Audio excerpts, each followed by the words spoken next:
Karen glared at me and snapped. Remember what happens if you defy the boss's wife. I can get your husband fired in no time. I won't obey you. And neither will my husband. My name is Caddy Donnelly. I'm a housewife in my 40s. I live with my husband Ronald and our 8-year-old daughter Emberly. This spring, Ronald got transferred to the headquarters, so our family moved along with him. We moved into the corporate housing. The company rents the entire apartment complex. It's a new place, and there are many things we need to get used to. But I can't rely on Ronald, who is going to be very busy right after his transfer. I have to handle most of the unpacking and settling in. After the movers finished their work, Emberly and I saw them off at the entrance. As we were heading back to our apartment, a few residents who seemed to notice our move were around, checking things out. I thought it was a good opportunity to introduce myself, so I greeted them lightly. Hello, my name is Caddy Donnelly. We just moved in today. Nice to meet you all. Then, one of the women among the residents walked up to me. Hello, nice to meet you too. I'm Karen Edison. So, did you move here because your husband got transferred? Yes, he started working at the headquarters this spring. Oh, I see. I'm kind of an expert here. Actually, my husband is the manager. If you need any help, feel free to ask me. Karen said with a smile. Karen had neatly applied heavy makeup and looked older than me. Her fashion was also quite unique. I thought I should tidy up our place a bit more before making proper introductions to everyone. Well, I'll come by to properly introduce myself later. Then Karen made a suggestion. Actually, we are having a tea party with the apartment ladies tomorrow. How about joining us, Caddy? Tomorrow? Yes, there's no need to worry. It's just a casual chat. I can introduce you to everyone in the corporate housing. Socializing in corporate housing is important. Then, I'll take you up on your offer and join. But is it okay to bring my child along? She doesn't have any friends here yet, so I can't leave her alone. Of course. I have a son, but unfortunately, he has a class tomorrow and can't join. But there are other moms with kids around the same age, so I'll introduce you to them. Is that so? Thank you very much. And so, right after moving in, we decided to join a tea party with the neighbors. At night, I told Ronald about the tea party. Ronald was pleased. I'm glad you'll be able to make acquaintances soon. She said there would be moms with kids around Emberly's age, so I planned to ask them about schools. That's good. I hope Emberly makes friends soon. The next day. The actual tea party was far from relaxing. Is this the initiation of corporate housing? The tea party was held in the common room, so I went there with Emberly. Several residents had already gathered. A mom with a child around Emberly's age also came. Hello, I'm Caddy, and we just moved into this corporate housing. This is my daughter, Emberly. I'm Keely Burke. My daughter, Carolina, will be starting 2nd grade this spring. Oh, she's in the same grade as my daughter. Is that so? If it's public school, they'll be in the same one. Yes, it's this school. Emberly is nervous about being the new kid. That's understandable. Carolina, Emberly is your age. Go play together. Okay. Carolina smiled and walked to the corner of the room with Emberly, where they started chatting away. I felt relieved seeing Emberly like that. I'm glad Carolina is the same age as her. Keely, as a fellow mom of a classmate, I may need your help from time to time, so I appreciate it in advance. I greeted Keely again. Keely replied, likewise, with a warm smile. It's a relief to have such a nice person in the same corporate housing. Just then, The room fell silent. What happened? Following everyone's gaze, I saw Karen standing there in a flashy blouse, looking angry. She was staring at me and Keely, biting her bright red lips. Keely's expression turned gloomy. Karen approached us with her heels clicking loudly. Karen. Hello. Hello, Caddy. By the way, Keely, have you already introduced yourself to Caddy? Huh? Yes. Oh, I was going to introduce you to Caddy myself. I mentioned it to Caddy yesterday, thinking her child was about the same age as Carolina. Yes, that's right. So, the kids have already met. Karen said while watching Emberly and Carolina getting along well. So, my role wasn't needed. I was hoping to connect you with Caddy and her child, but I guess it wasn't necessary. Feeling the heavy atmosphere, I couldn't help but say. But we are here today thanks to your invitation yesterday, Karen. Thank you so much. Karen seemed to be a bit appeased. That's good. Enjoy today. Karen smiled and walked away from us. Keely looked relieved. However, Karen's next words changed the atmosphere again. Oh? Who was in charge of snacks today? The room started to buzz. Wasn't it Keely's turn today? What? All the residents' eyes focused on Keely. I'm sorry. I've been so busy with the new school year preparations for the kids that I completely forgot. Keely apologized, and Karen responded. Oh, we're all busy. But having a new member and starting off like this isn't great. What should we do? She smiled at Keely, but her eyes were not smiling at all. I'm really sorry. I'll go get something right now. Keely was about to rush out, so I hurriedly stopped her. Keely, wait. How about using these snacks if it's okay with you? I showed her the contents of the paper bag I had brought. Actually, I had brought some baked goods as a greeting for the new neighbors. Seeing Keely's confusion, I decided to check with Karen. Karen, how about using the snacks I brought for today? I intended to share them with everyone. Karen looked at me closely and said, Well, that's thoughtful. What do you all think? Since Caddy suggested it, shall we? She glanced around, pressuring everyone. Then, sounds good. I agree. Voices of agreement arose, and the snack crisis was averted. The topics at the tea party were really trivial. Introduced by Karen, I quickly greeted everyone about the move. After that, it was all about which supermarket had the best deals or changes in the school teachers, just small talk. After about an hour, Karen said, Shall we wrap it up for today? And the tea party ended. Karen called out to me. Caddy, how was it? Thank you for letting me join even though it was on short notice. Of course, we're going to be living in the same corporate housing. We should get along. See you later.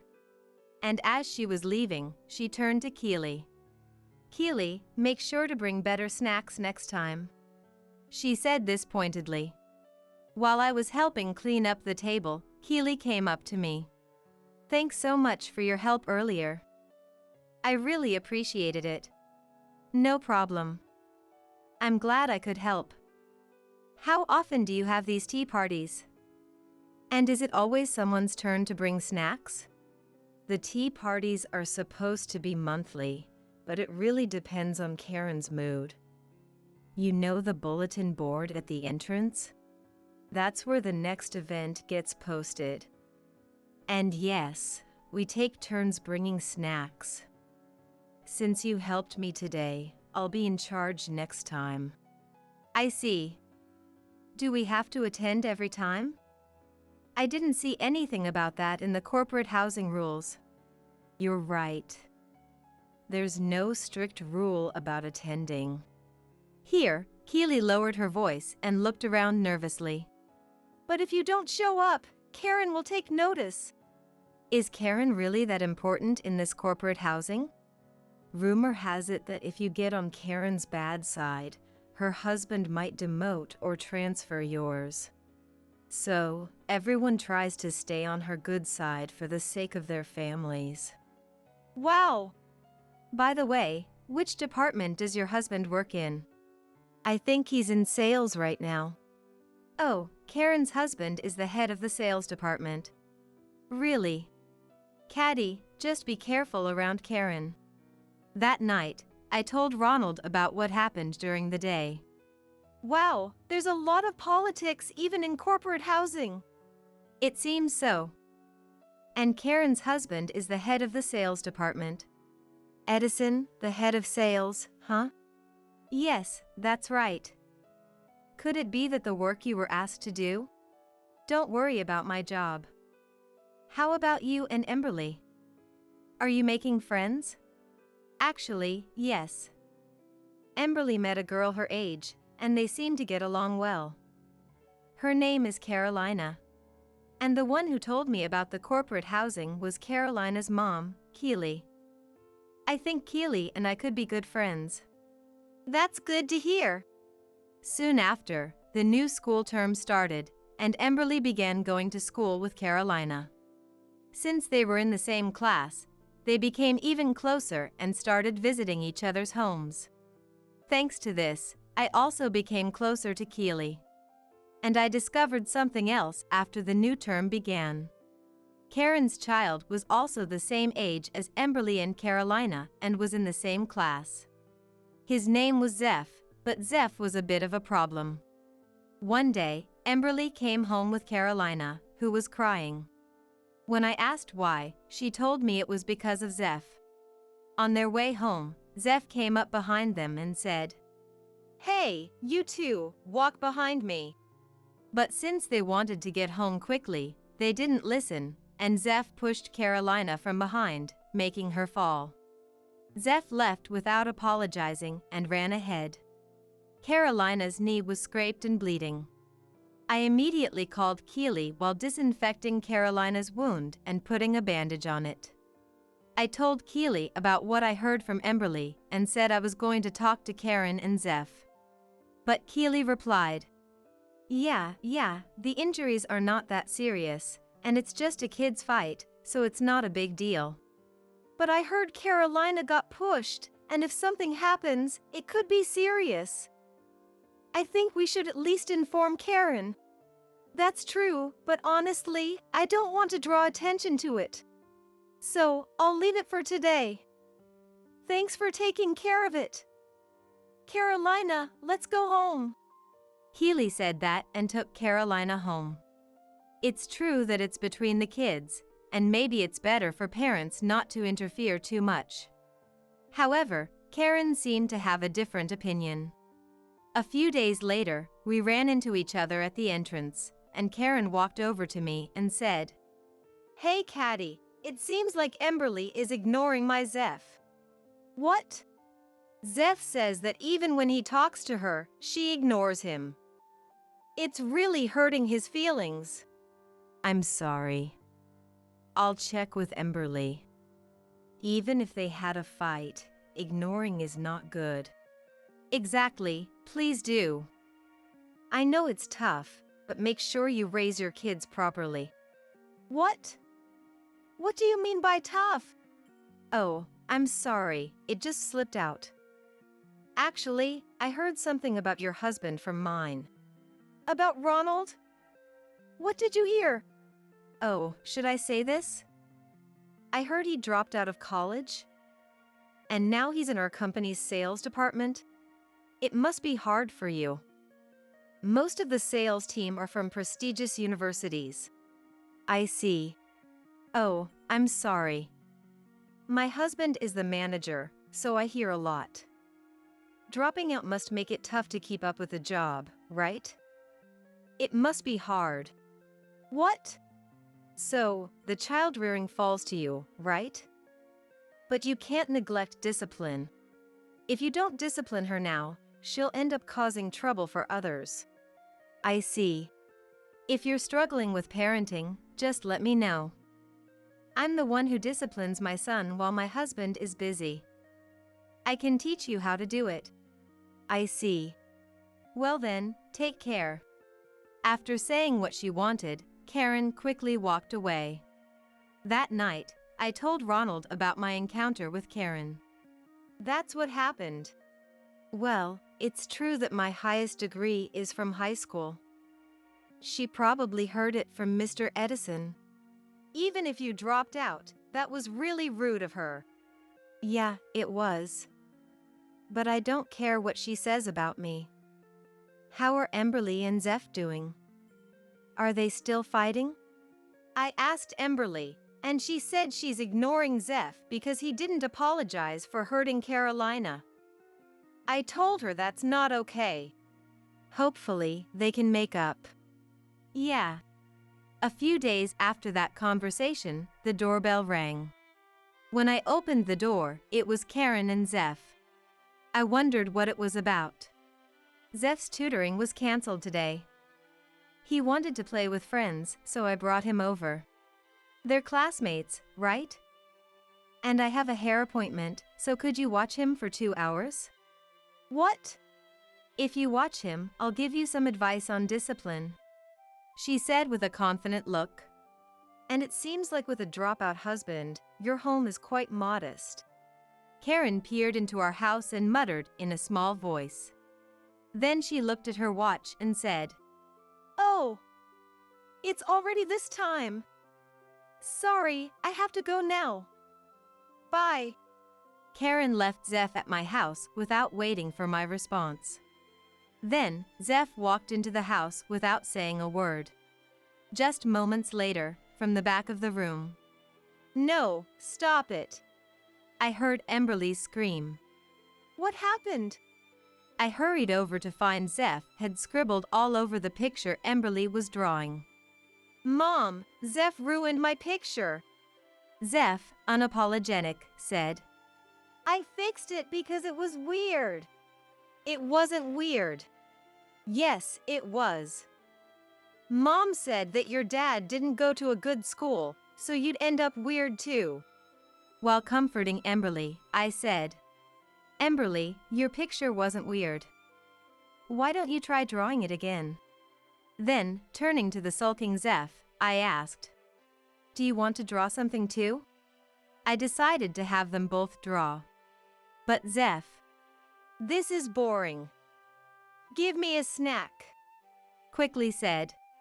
When I gave him a snack, he started wandering around the house, leaving crumbs everywhere. He didn't listen even when I told him to stop. The 2 hours I promised to watch him dragged on as Zeph continued fighting with Emberly. Yet, Karen didn't come back. Well, I thought, sometimes there's a bit of a wait at the salon. However, Karen finally returned 2 hours later. Thank you. Zeph, let's go home.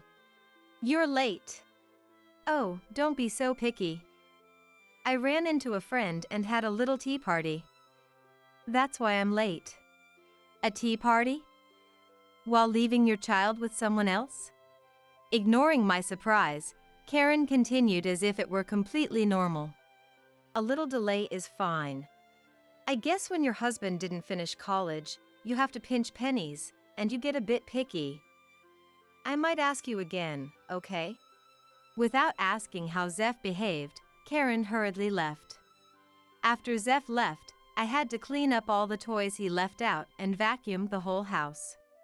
About a week later, Karen tried to drop Zeph off again. She approached with a smile. Caddy, do you have plans this afternoon? I have a date with friends and need you to watch Zeph again. Recalling the previous incident, I politely declined. Oh, sorry, I have plans today. Karen's friendly smile disappeared instantly, replaced by a serious look. I see. She walked away. The next day, I saw Keely, who looked exhausted. I asked, What's wrong? Yesterday, Karen suddenly left Zeph with us. She did? Was it okay? To be honest, not really. Carolina remembers when Zeph pushed her before, so she doesn't want to be around him.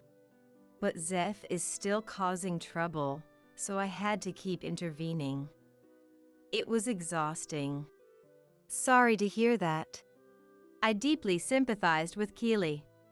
It seemed Karen didn't consider changing her plans for her child. After that, Karen started giving me various tasks. We're having a tea party this Saturday, so Caddy, please put up a notice on the board and clean the garbage area. And even when I did it, she complained. Caddy, this is the bulletin board announcement. Everyone is looking forward to the tea party, so could you make it a bit more festive? You really lack sense. The garbage area could be a bit cleaner. I wonder if your home looks like this too. I kept hearing such complaints, having to revise simple notices repeatedly and clean up over and over again. One day, after these ongoing hassles, something decisive happened. I got a call from the school during the day. Apparently, Zeph had an argument and pushed Emberly, causing her to get hurt. When I went to the office, Ms. Donnelly, this way please. I was led to another room. Inside, I saw Emberly with tears in her eyes, her arm bandaged, and Zeph looking sullen. Emberly, what happened? Oh, Ms. Donnelly. Ms. Edison will be here shortly, and then we can discuss in detail. Soon, Karen arrived. She immediately rushed to Zeph. Zeph, are you okay? Are you hurt? Then she glared at us. All right, let's discuss. The teacher began explaining. Apparently, Zeph and Emberly had an argument during recess. Zeph had teased Emberly. Your dad is stupid. And when Emberly retorted, No, he isn't. Zeph pushed her, causing her to get injured. Hearing this, Karen lightly scolded her son. Zeph, you shouldn't push a girl. Sorry for the trouble, teacher. She then apologized to the school staff. We'll make sure this doesn't happen again.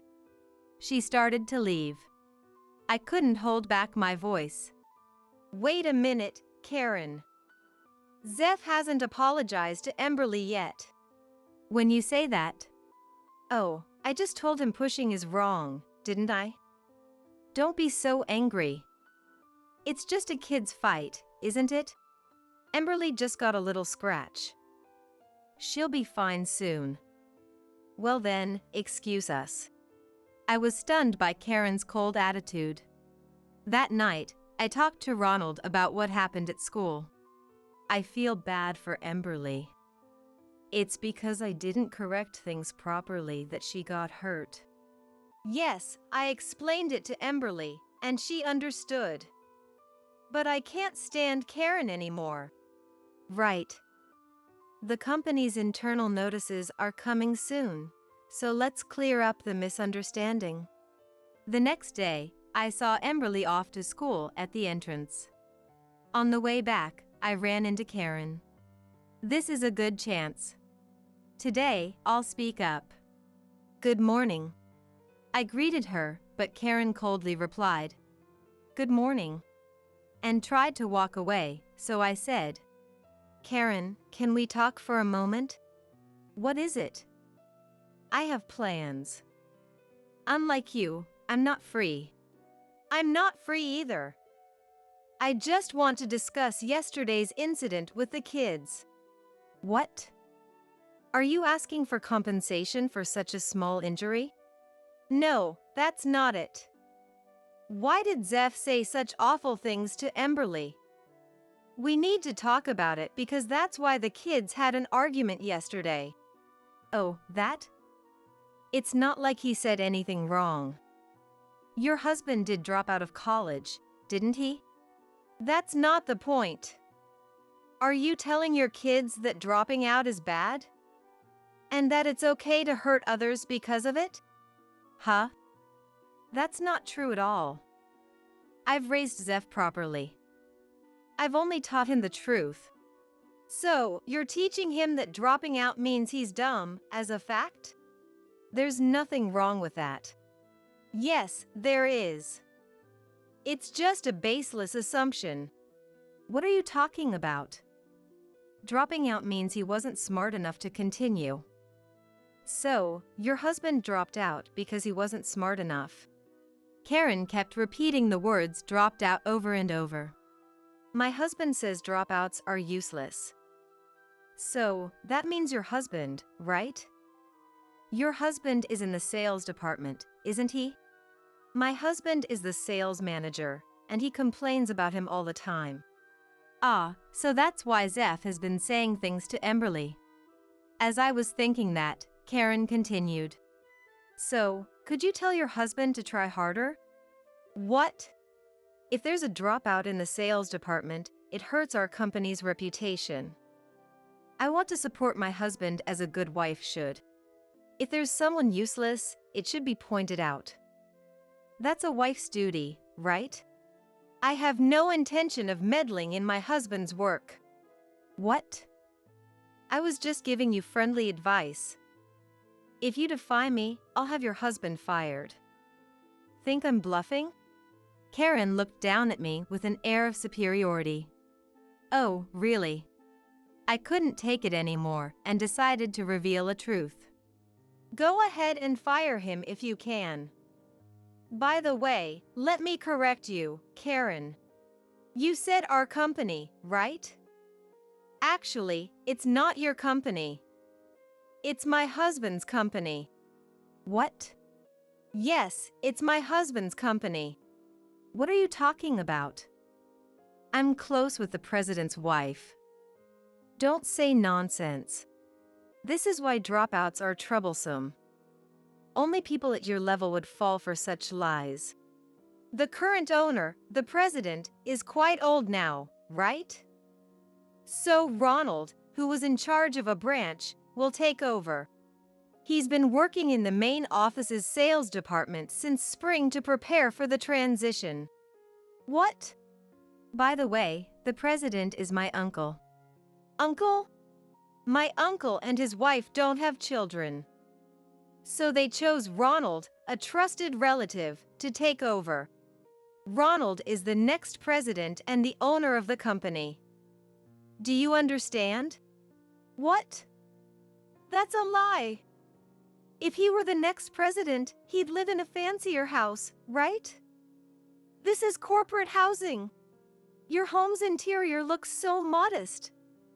It's like you're poor. People can live wherever they want. The current president does the same. We don't plan to live in a mansion. We'll be moving out of here eventually, though. So, a dropout is going to be our company's president? Is that okay?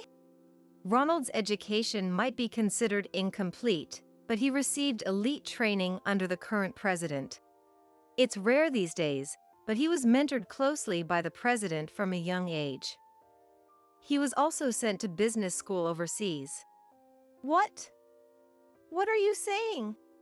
As Karen said this in shock, another voice chimed in. That's right.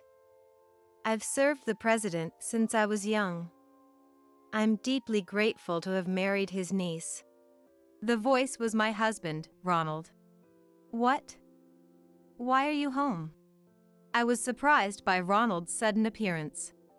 I came to inform you about the company's internal notice today and to clear up Ms. Edison's misunderstanding. What? Husband? You mean the CEO? Yes. I'm sorry for the late introduction. I'm Ronald Donnelly. I'm sorry for causing some confusion. But until the internal announcement was made, it was a secret even within the company, so we couldn't tell anyone at corporate housing. I see. I understand. By the way, Mr. Edison has also received an internal notice. What? Does that mean he's finally getting promoted? Actually, it would be best if you heard it from him directly, but I think it's important to prepare and brace yourself, so I'll tell you. Prepare? Brace myself? What do you mean? Mr. Edison has been demoted and his punishment will be decided later. What? What do you mean? Is it because my son called the CEO stupid? I'm so sorry. I'll make sure to talk to my son about it. Please forgive us. No, that's not good either, but the situation is more serious. What? Then why? Well, it's a common issue in the world, but it's a first case in our company. He demanded improper kickbacks from a client. It was a financial matter. It had already been confirmed, but now it's come to light. What? I was in the sales department to investigate the details. Considering the future, you should talk things over with your husband. What? What is this? I can't just sit here. Excuse me.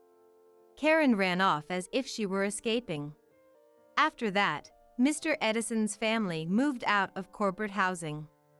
The more they investigated Edison, the more they found, and he was eventually dismissed. As for my family, we bought a house as originally planned and moved out of corporate housing. We could have stayed in corporate housing, but we didn't want to make other families uncomfortable.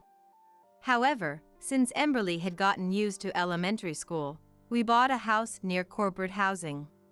Thanks to that, Emberly can still play with Carolina after school, and she's happy about that. Also, since Zeph, who used to bully them at school, is no longer there, they can enjoy their time together.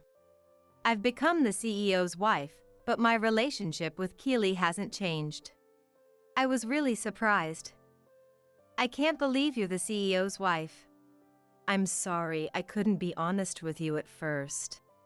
Yeah, you can't talk about things that aren't officially decided. How are things in corporate housing since Karen left? Well, the tea parties have stopped. Really? Yes. It seems like Karen was the one who started them, so without her, everyone found it bothersome to hold them monthly.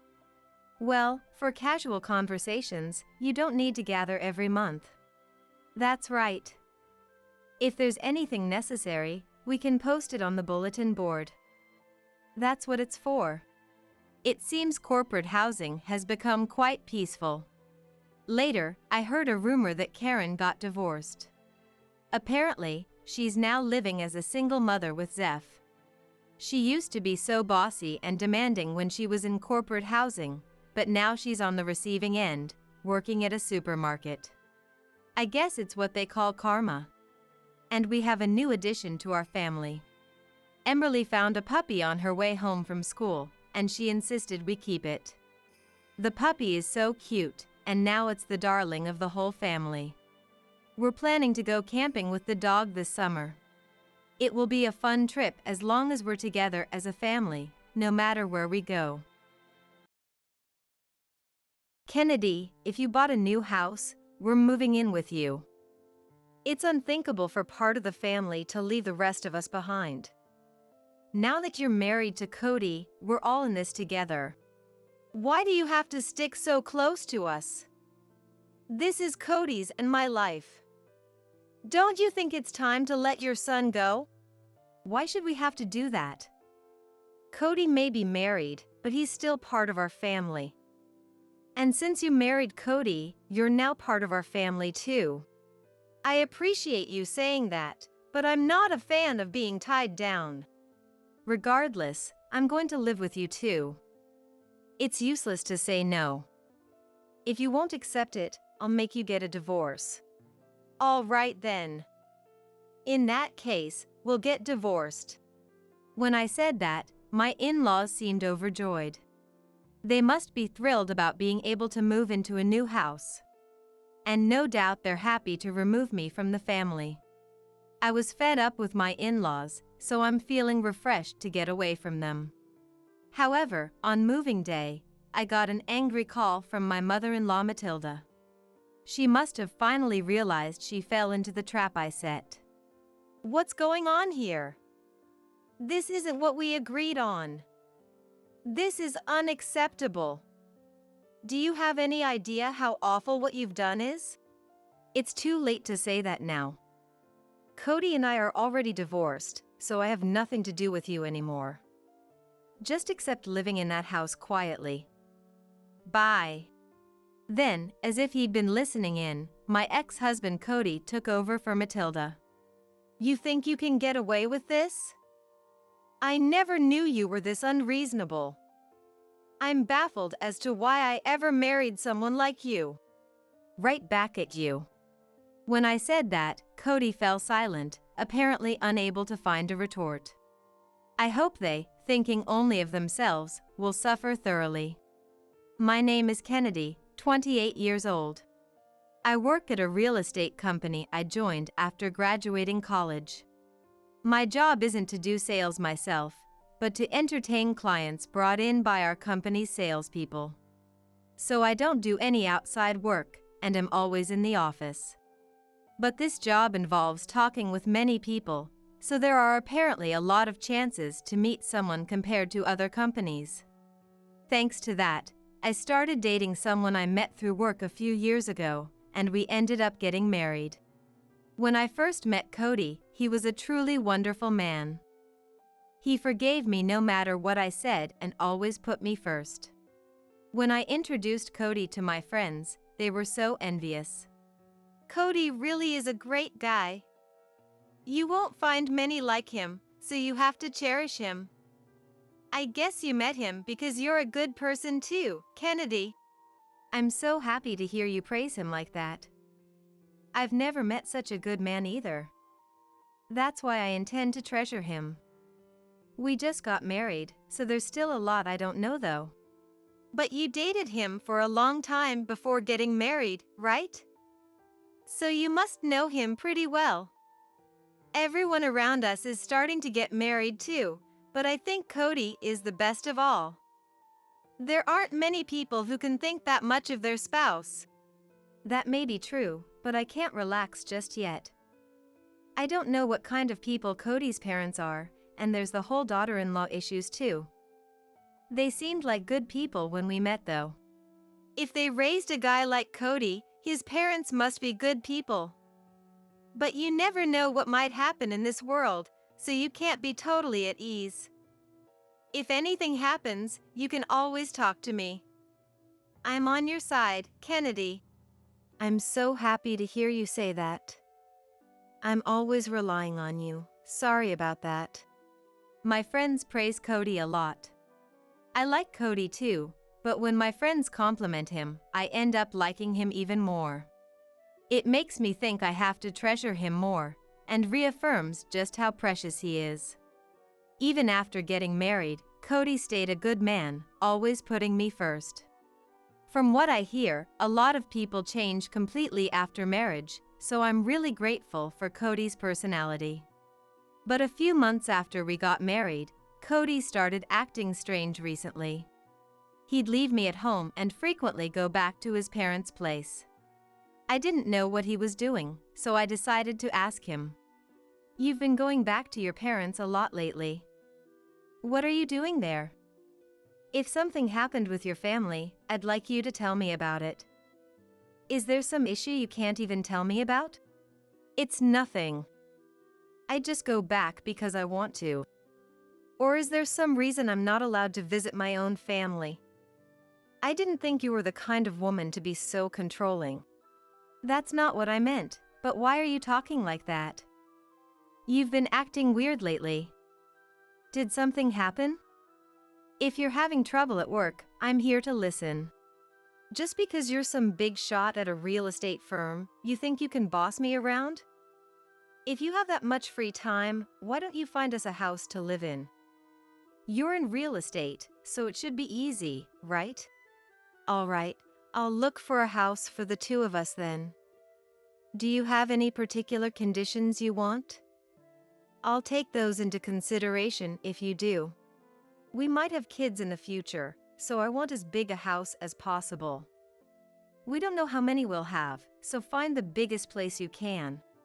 Since Cody told me to, I started looking for a house.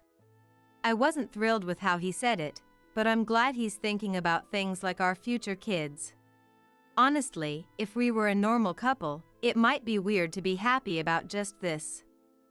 But I've been worried with Cody constantly going back to his parents' place, so even this made me happy. And when I was looking for a house for the two of us, I found a few good ones. So I decided to suggest them to Cody. Cody is the type to carefully consider everything, so I don't expect him to make a decision right away. But I'm hoping to at least get his opinion. I was thinking about that when Cody happened to get home from work. So I decided to talk to him about the house stuff. Hey, I found a few good houses. Can you take a look? I'm not saying you have to choose from these, I just want your opinion. This is the house we'll be living in from now on, so let's decide carefully. Oh right, I forgot to tell you something, Kennedy. Actually, my mom and Alexis are coming over today. So get things ready. If you don't tidy up the rooms more, Mom will get mad at you. I never heard anything about that. What's going on? If they're coming, tell me way in advance. There's only so much I can do if you spring this on me suddenly. I thought I told you, but I was busy with work and forgot. It's not something to get that mad about. What's with you? You just need to clean a bit, so don't get so angry. We just got married, so I don't want Matilda to hate me. I can't believe you don't understand how I feel. I was trying to talk about the house and everything, but now that plan is ruined. Why are you so mad? It's just two family members coming over. And we can talk about the house whenever, it's fine. You're in real estate, you must talk about houses all day. If anything, I figured you wouldn't want to talk about it.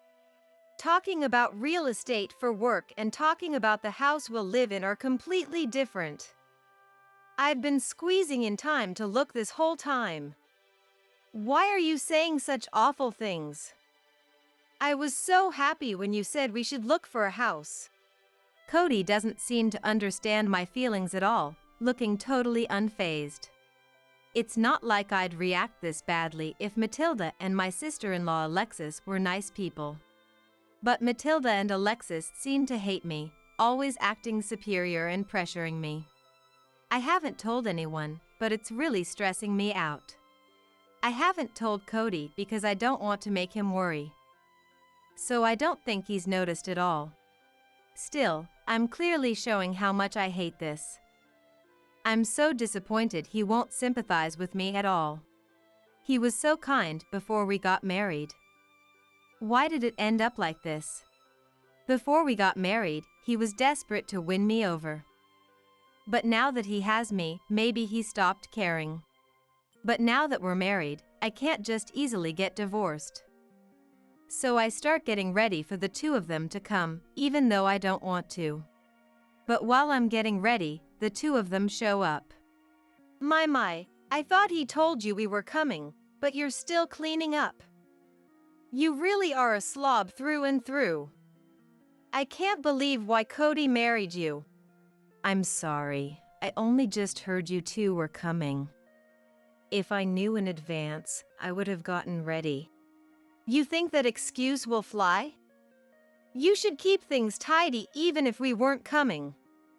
Living in a messy house, there must be something wrong with you. It wasn't that messy. I'm almost done cleaning, so please wait a bit. Go on in and relax with Cody for now. Geez, making us go out of our way. There's definitely something wrong with you. If you're part of our family, you need to get your act together. I heard you work for a real estate firm, so I thought you'd be more capable than this. The two of them just keep bad-mouthing me. It seems like they dote on Cody so much that they don't like me, his wife. I heard before that the two of them told Cody he never had to get married. Normally you'd think they'd want him to get married, but apparently this family is different. They want to stay together as much as possible. Alexis apparently chose not to get married for that reason. But there's nothing I can do even if they say that to me after we're already married. If they're going to complain, I wish they'd complain to Cody, who chose to get married. But even when they say stuff to me, Cody doesn't take my side at all. He doesn't seem to care even when I try talking to him directly about it. Why did those two suddenly decide to visit? Honestly, I don't like them, so I want them to leave soon. At this rate, it's going to really stress me out. Apparently they're renovating their house, so they'll be staying with us for a while. We just got married, so you're not used to it yet, but you'll get used to it with this visit. If you don't get along with them soon, it'll just stay awkward. I never heard about this. This makes no sense. Why didn't you tell me about something so important way sooner? How long are they planning to stay? I don't know the details, but just assume we'll be living together. We got married and became a family, so deal with at least that much. We're trying to buy a new house anyway, so it works out. Wait a second, you're planning to live together even in the new house? Is that why you said to find a place that fits a lot of people? We're family, so don't ignore me like this. You don't have to get so mad. We're family. Living with 2 people or 4 people, it's no different. Anyway, just find a house for all of us to live in. What Cody is saying makes absolutely no sense. We finally got married, so why do we have to live with 4 people? I was worried, so I asked before we got married, but he said there was no chance of a 2-family home. But now that he's saying this after we're married, I can't accept it. But it seems like the other 3 are moving forward with this without me. I accidentally overheard them talking about living together when I wasn't around. I wonder what kind of place the new house will be. If possible, I'd like somewhere with a big yard. She's a real estate agent, so she'll find a good place. We can just relax and wait. That's why you married a real estate agent after all. She better find a good house for us or we'll be in trouble. She can't do anything besides her job, so at least she can look for a house. For now, let's keep talking about this without her finding out. We just need to get our hands on a good house. I had no idea they were scheming behind my back like this. I can't believe the reason Cody married me was for a house. I'm sure Cody had other reasons too, but Matilda and Alexis really seemed to be in it for the house. So that's why he was nice to me before we got married, but suddenly got cold and started going back to his parents' place after the wedding.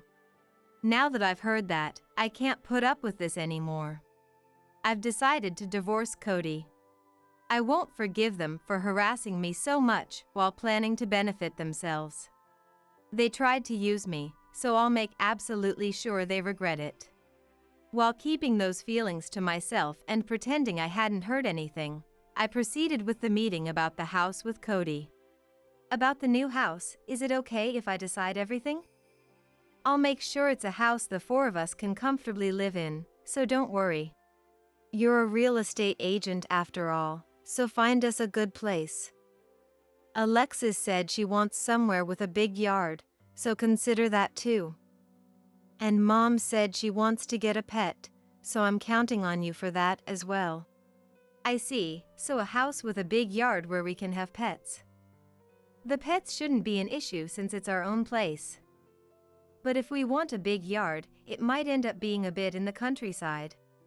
That's not a problem at all, so don't worry about it. The place Mom and Alexis live now is pretty rural too. Dad works away from home and doesn't come back, so you don't have to think about that. I hadn't heard about Taylor, so he works away from home? But is it really okay to decide on the house without getting their opinion?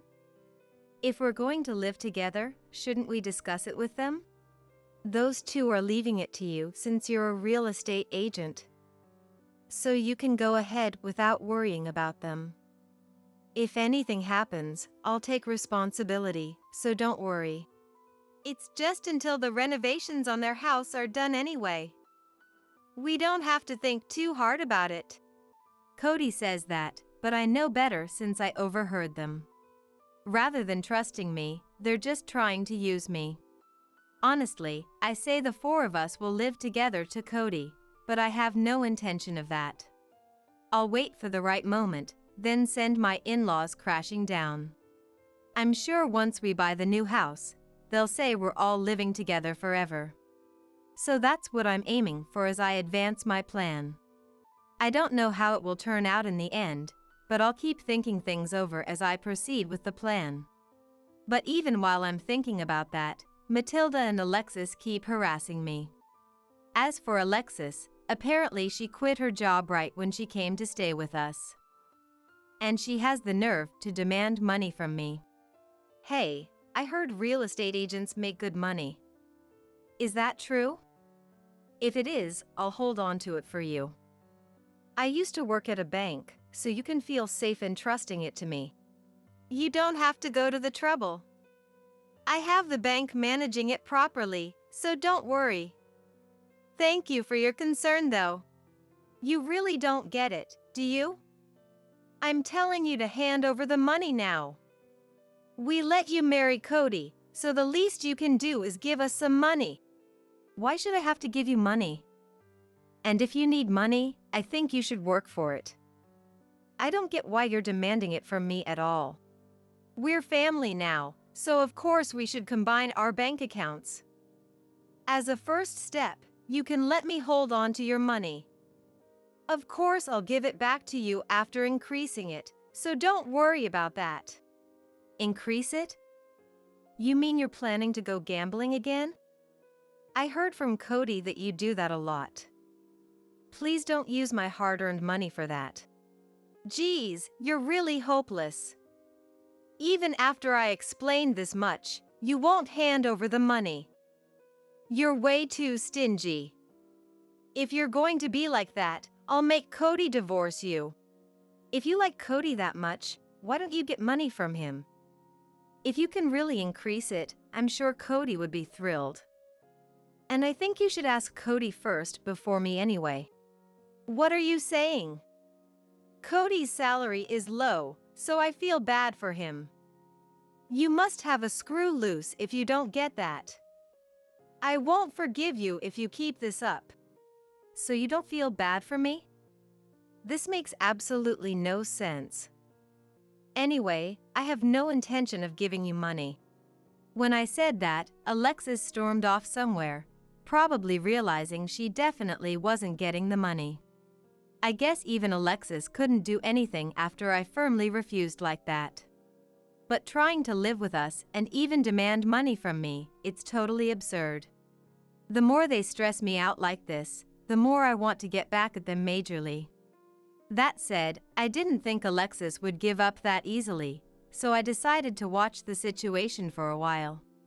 The next morning, while thinking about that, I checked my bag. The money I put in there to pay utility bills was gone. The timing made me suspect Alexis, so I watched her for a bit. And sure enough, I caught her stealing my money. It seems she's been taking money not just for utilities, but from my wallet too. And it's not just Alexis harassing me, but Matilda too. Is the new house still not decided? If you don't hurry, the renovations on our place will be done. I want to live in the new house, so decide quickly. I'm looking as hard as I can, but it's just not getting decided. For 4 adults to have plenty of space, it has to be a pretty big house. There are some if we go a bit rural, but... Oh, just pick one of those then, let's decide. If you don't find a house soon, it'll be cramped here. How long are you going to make us suffer? You don't have to say it like that. I'm scrambling to deal with you all suddenly deciding to live with us. Just hurry up and decide on a house. Make it so we can move in 2 weeks. Otherwise, I'll have Cody divorce you. Oh, okay. Normally, I'd hate only being told unpleasant things, but for me, fully intending to divorce Cody, Those words made me happy. I decided to take what Matilda said at face value and act on it. So no matter what they say to me, there's no room for argument. After all, it's what Matilda herself told me to do. And just as they requested, I found a suitable house and brought it up with Cody. He said to put it in his name so he doesn't look bad to Matilda and Alexis. Putting it in your name means you're paying the down payment too, right? We can split the mortgage payments, but the down payment is set low anyway, so it's fine. More importantly, I want it in my name in case something happens. I want to be able to say it's my house no matter what. If you're okay with that. And you don't need to check anything else about the house? You won't complain even if I go ahead with the contract like this? You took Mom and Alexis' opinions into account, right? Then I won't nitpick. You can double-check with them if you want, but I don't think they'll say anything. I'll check with them so I don't get complained at if something happens. I'm afraid they'll gripe and push responsibility onto me. I'll confirm with them tomorrow and go ahead with the contract if it seems all right. As long as it's in my name, I don't care about the details. You 3 women can do whatever you want with the rest. Since he said that, I decided to get confirmation from those 2 so they wouldn't have any complaints. It seems like they trust me with finding a property since I'm a real estate agent. So I don't think they'll have any objections, but I wanted to check just in case. I have to, or else I feel like they'll gripe at me in all sorts of ways after we move. Thinking that, I immediately went to confirm with the 2 of them. I found the house we'll be living in next, but can you check it? It's a property with a big yard and ability to have pets that you 2 mentioned. That said, I assume you 2 will move out right away, but if it has a big yard, anywhere is fine, just hurry it up. I heard you were a capable real estate agent, but you're way too slow. If you're thinking of us, put a move on it. Anywhere is fine with me too as long as it's bigger than here. But having pets has always been my dream, so keep that in mind. Just get a move on or staying here will get depressing. I'm going as fast as I can here. It has the conditions of a big yard and allowing pets, so are we good? Then I'll go ahead with the contract on this house. We don't need you to check that stuff. Just hurry up and sign the contract. How long are you going to make us live here?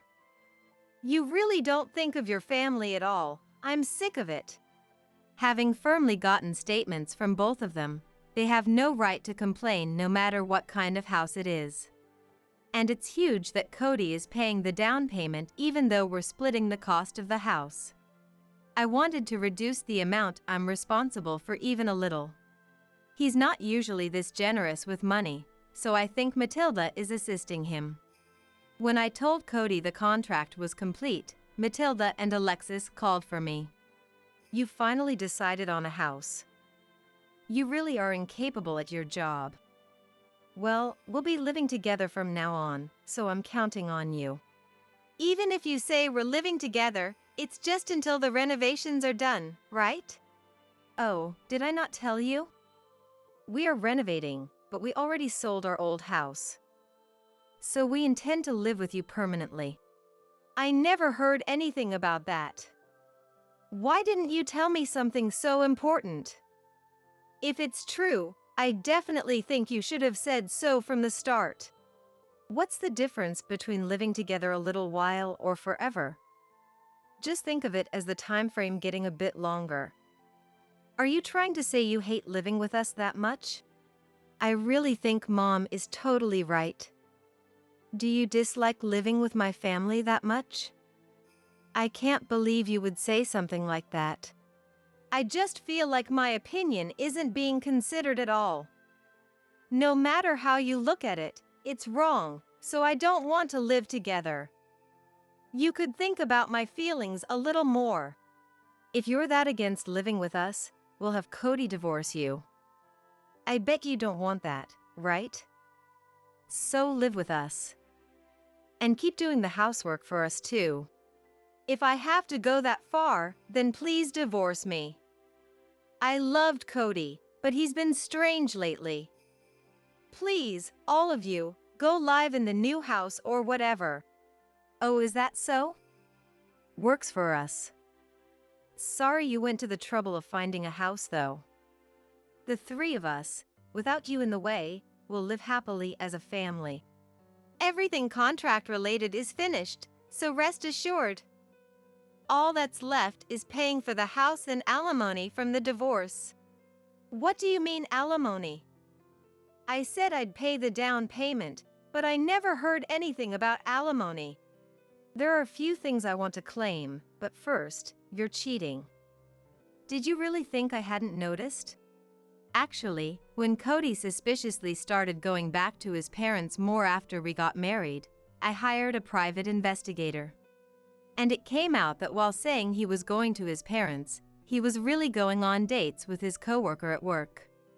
I only found this out very recently, so I was planning to bring it up at this opportunity. Cody didn't seem to realize I had hired an investigator. And if I brought it up before deciding on divorce, I figured he'd try to talk his way out of it. So I properly asked the investigator to prepare evidence like photos. Either Cody had no idea I was doing this, or he's acting extremely surprised. Matilda and Alexis didn't seem to know either, unable to hide their shock. And when I lay out the photographic evidence, the three of them stare at it intently. I can't believe this was going on. I thought it was suspicious, so I had my investigator thoroughly investigated you. I thought you were going back to your parents way too much. Any man will have an affair or two. If you can't even forgive that, you're a really small-minded woman. Alexis will have to pay alimony too. Why should I have to pay alimony? I haven't cheated, so I have no obligation to pay. Alexis, you were stealing my money, right? The money for utility bills and from my wallet. Did you think I wouldn't notice? Don't spout nonsense with no proof. If it's proof you want, I have video I secretly took. And no way. Alexis, you borrowed money from me too, and you were doing stuff like that? Apparently, even though she told me she couldn't borrow from Cody, she must have gotten desperate. It seems she borrowed from him too. Not knowing that, Matilda looks flabbergasted. Anyway, please just pay the alimony and for the house. It's in Cody's name, so you all have the obligation to pay. This can't be. After that, the three of them moved into the new house at the address I sent them. The place we were living until now, I canceled the lease right at the renewal timing. So I'm at my parents' place. I thought I might be a bit lonely after the divorce, but with my parents and Kat here, I don't feel that lonely. If anything, I feel refreshed being away from my in-laws. While I was relaxing like that, I got an intense call from Matilda. Judging from the number of missed calls, something must have happened. I'm sure she realized the plot I schemed. I don't want them coming to the house, so I decided to answer. Hey, what is going on here? You tricked us, didn't you? Do you think you can get away with this? You sound really angry, but what happened? I just found a house that met your requests.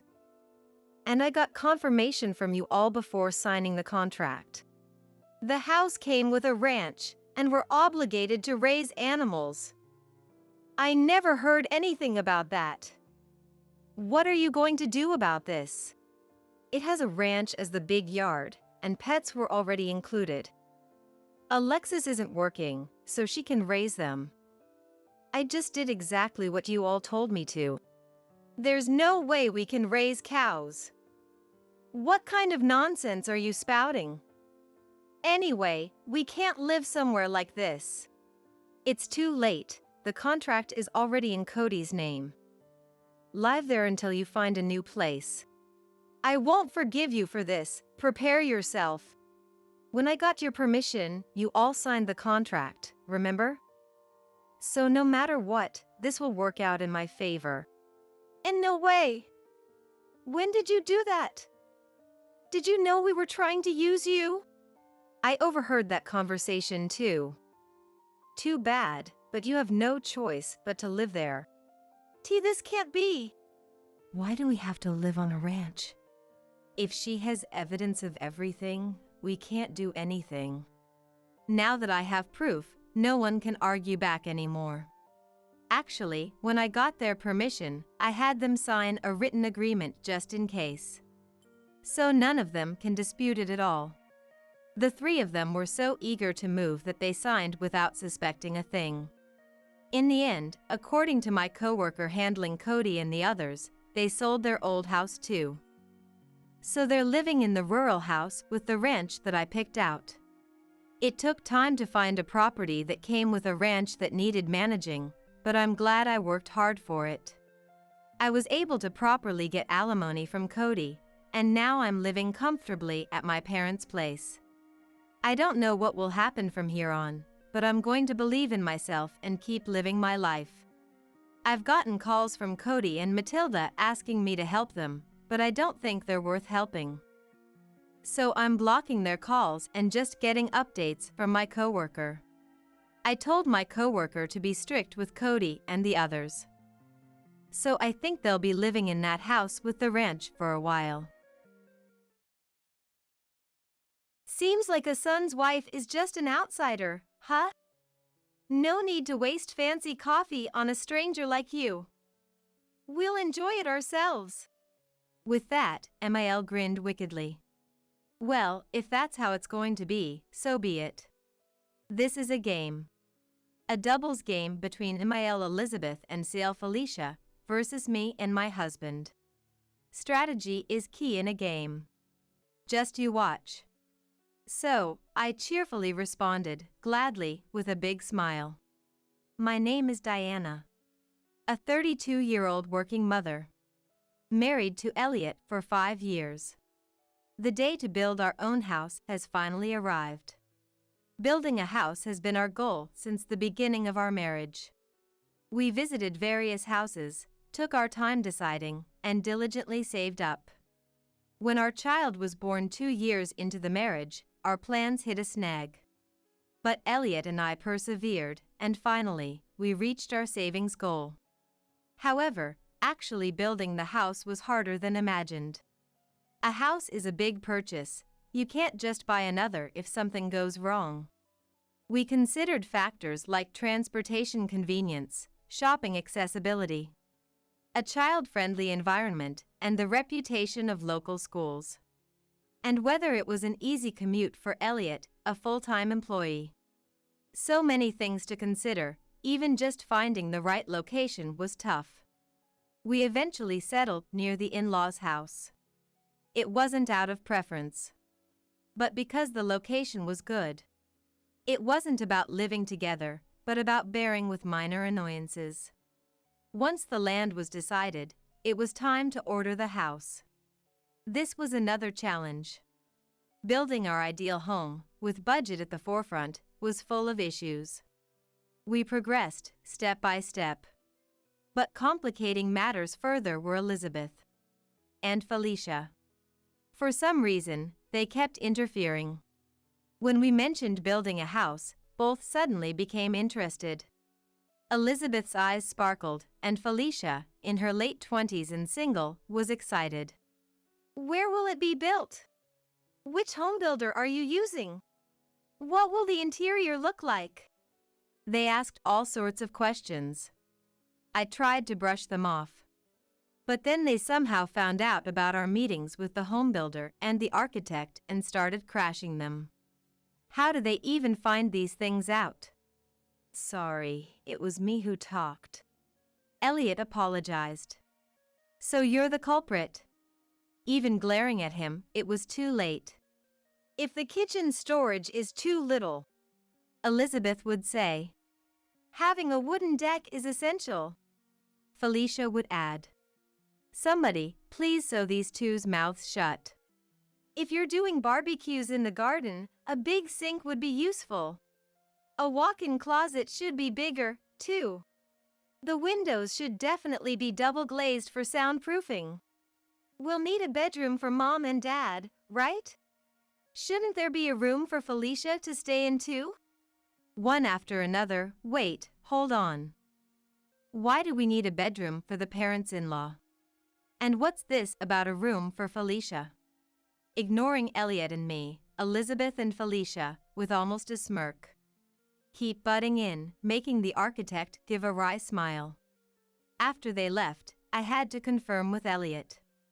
I hoped not, but I had this bad feeling. Hey, we're not planning to live together, right?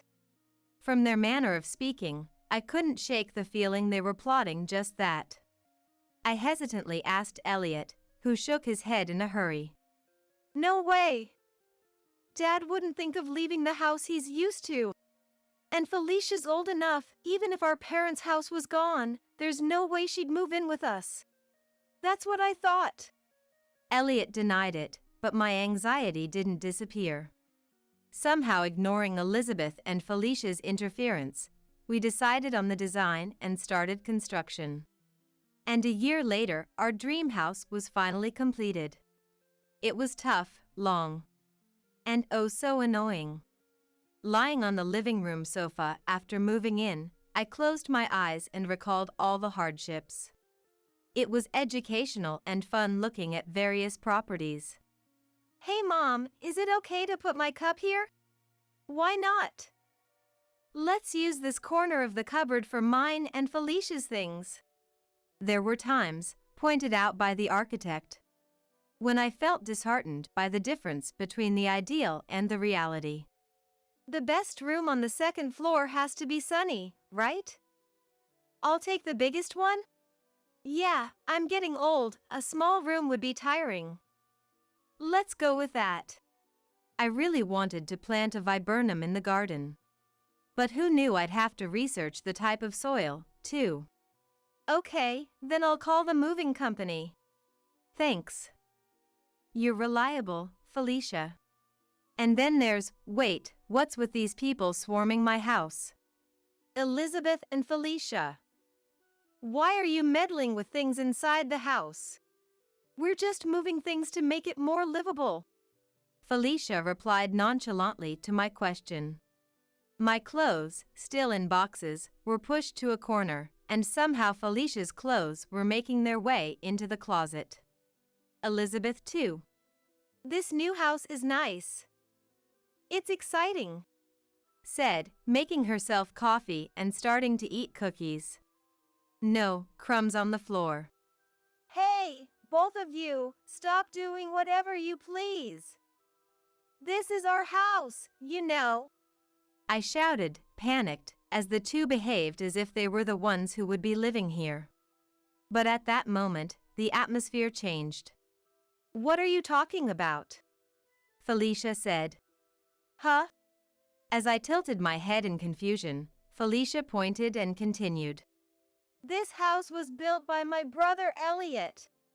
Elizabeth nodded in agreement. That's right. It's my son Elliot's house. What's wrong with parents or siblings living here? There's plenty wrong with it. The worry I had since before the house was built seemed to be turning into reality. Could it be these two? Then that settles it. Felicia and I will take the big room on the second floor. The room next to it will be Elliot's, no problem, right? There's a big problem. The big room is for me and my husband, and the next room is for our son. What are you talking about? Elliot and the grandson can just share. What Elizabeth said made no sense. No, it's too small for Elliot, me, and our son. Elliot and the grandson can manage. I'm here too, you know. What are you talking about? That's when Elizabeth looked at me with a sinister smile. Listen here. This house was built by Elliot, who's related by blood. That means it's the right of his blood relatives to live here. You're just an outsider, a stranger. You should just sleep on that sofa over there, she said, pointing to the sofa. You're kidding, right? Elizabeth and Felicia seem serious about living in this house. My precious home is about to be occupied by this alien mother-daughter duo. Worried, I consulted Elliot that night. Luckily, they hadn't stayed over yet, but since they were talking about movers, they might seriously start living here soon. Hey, are you really going to give them the biggest room? No way. Of course not. When I told Elliot about today, he frowned. But they're talking about turning our room into Elizabeth and Felicia's room? That's a bit much. Elliot, looking troubled, tilted his head and talked with Elizabeth and Felicia the next day. And I thought they understood. What, Elizabeth? What are you doing? We're moving in. They didn't get it at all. During the day, when our son was at daycare and Elliot was at work, Elizabeth arrived with movers and started bringing in boxes. Moving in! Really, such an inflexible daughter-in-law. Why should we have to settle for a small room? That's practically ungrateful. After all, a son's wife is just a stranger. Didn't Elliot tell you anything? He did. No to the big room. What a narrowed-down version of the story. Living in this house at all is the problem. I was stunned as they moved everything in. The space intended for our son's room was now occupied by heaps of cardboard boxes, and then Felicia arrived. Oh no, it's a small room. Felicia! What on earth? Hi, Diana, let's get along from now on. Since it's the joyous first day of moving in, let's have a luxurious dinner, okay? No. Ignoring me, Elizabeth and Felicia disappeared into their room and closed the door. Oh, great. Due to Elizabeth and Felicia's surprise invasion, our new home was now occupied by the enemy. Suddenly, I was living with the occupying force. Cleaning, laundry, cooking, all my responsibility, which I wasn't happy about. And them using our stuff without permission was upsetting. But I couldn't really tell them not to use things since we were living together. As I was thinking this, Felicia took out a bottle of wine. That was something I bought for myself, but before I could say anything, she drank it. Out of the corner of my eye, I saw Elizabeth generously using my expensive lotion. That's expensive stuff. I ordered various things for the luxurious dinner, and of course, I had to pay. Elizabeth and Felicia ate all the delivered dinner. I didn't get a single bite. Elizabeth and Felicia always took showers before me, my husband, and our son. And they always left the hot water running. They never contributed to the utility bills. And they watched TV late into the night at high volume. The house was a mess, dirty everywhere. I'm always positive. Gradually, the absurdity became amusing. I decided to enjoy it. This was a hospitality game with Elizabeth and Felicia. Getting angry is bad for the skin, after all. So, let the hospitality game begin. One holiday. During a day off when Elliot and our son were home, Felicia woke up scratching her head and sat at the dining table. And she asked me, I'm so sleepy. Didn't get enough sleep. Is there coffee? Still sleepy after sleeping till noon. Then Elizabeth woke up. And similarly, Diana, make some coffee, she said, so I stood up. This is a game, a game. I win if I impress them. With that thought, I opened the cabinet with the coffee. Let's see, there should be the instant coffee I bought yesterday. It was a bit more expensive than usual. I showed it with a smug face, but they both looked disappointed. Don't they like it? Then Felicia stood up and started searching the cabinet. And Found it. she said, taking out coffee beans. Ah, those are from a gift Elliot got from his boss. It's not just any coffee, it's premium. We don't drink coffee from beans at home, so it was kind of wasted on us. Misunderstanding my expression, Felicia smirked. What? Hiding such good beans, Diana? You're so mean. Eh? Elizabeth nodded at Felicia's words. Really? You don't want us, who are not blood related, to drink delicious coffee. You're definitely an outsider. Such an outsider doesn't deserve this luxury coffee. What? We'll drink this gifted premium coffee. An outsider like you is fine with instant coffee, lol. And Elizabeth laughed. This is not making any sense. But there's no interpreter. For me, it's actually a relief that they're using up the bean coffee. Seeing Elliot nodding in agreement. Sure, I'd be glad to, I said with a smile. She probably didn't expect that kind of response. What? Elizabeth looked surprised. Ignoring that, I took the coffee beans from Felicia. All right, I'll make some delicious coffee now. Okay then. Felicia seemed puzzled by my smile. There I was, rolling up my sleeves, ready to go. Let the game begin, making delicious coffee. But when I opened the bag and saw the beans, I was a bit stumped. I called Elliot, who was looking worried, for a consultation. He came over as I gestured. What's up? Hey.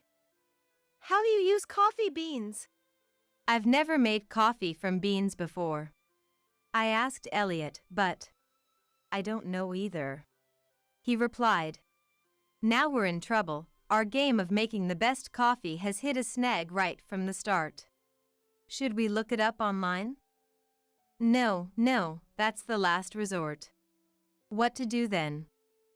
Just have to wring out whatever little knowledge we have. I think you have to grind them into a powder, said Elliot. Okay, that makes sense. But we don't have a mill or a blender. What about a mortar? It got lost during the move. After some thought. Maybe it's fine just to use the beans as they are? I strongly agreed with Elliot's suggestion. So, let's give it a try. Beans as they are, into the coffee maker's filter. Okay, pour hot water over this. Look, Diana, it's getting color. Really? So it's a success. The color is super light, but surely that's what premium coffee looks like. Encouraged, we continued pouring hot water. It's done. We've made premium coffee. We proudly presented it to Elizabeth and Felicia. Elizabeth and Felicia sighed deeply at us. Finally done? How long did it take you to? Seriously. Because of a stranger son's wife, time is wasted. It's so light. Elizabeth smirked as she criticized me, then screamed when she saw the coffee. What? It's so light. Is this tea? Felicia frowned at the coffee too. We, the couple, shook our heads in disbelief. Genuine premium coffee, extracted from high-quality beans. It's probably light in color because it's high class. We have milk and sugar if you need, but you should try it straight first. With a musical note, I cheerfully pushed the cups towards them. But... Please, go ahead.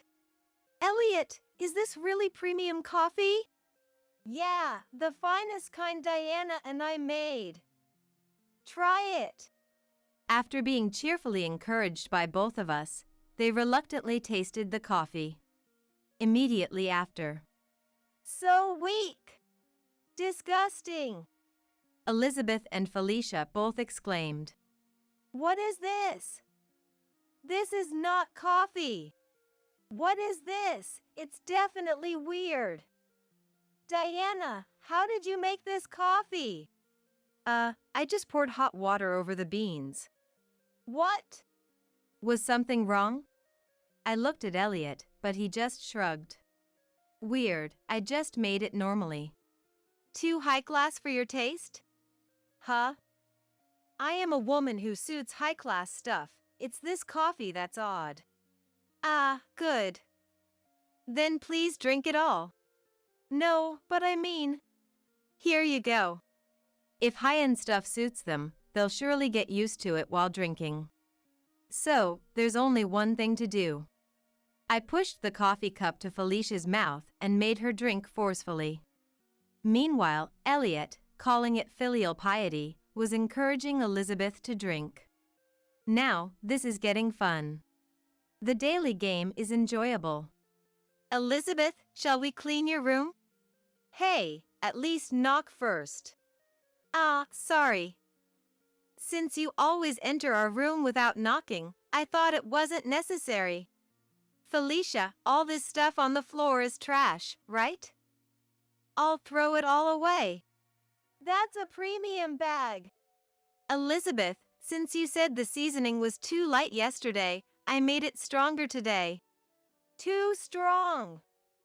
Not just strong, it's spicy. Felicia, it seems you like my lotion, but I have something better. It has a unique smell, but it's good for your skin. Smelly. What is this? Don't put it on my face. The game of pleasing them was getting more and more fun. I continued to serve them with increasing enthusiasm. They cried with joy, so I win. Elliot was also doing various things, but as I spend more time with them, I have the advantage. Then one day, Elizabeth and Felicia disappeared. Huh? Then I received a call from Fael. Oh right, Freddie from the in-laws' house. How has he been? Enjoying a carefree solo life? That's good. According to Freddie, Elizabeth and Felicia came back crying. What happened?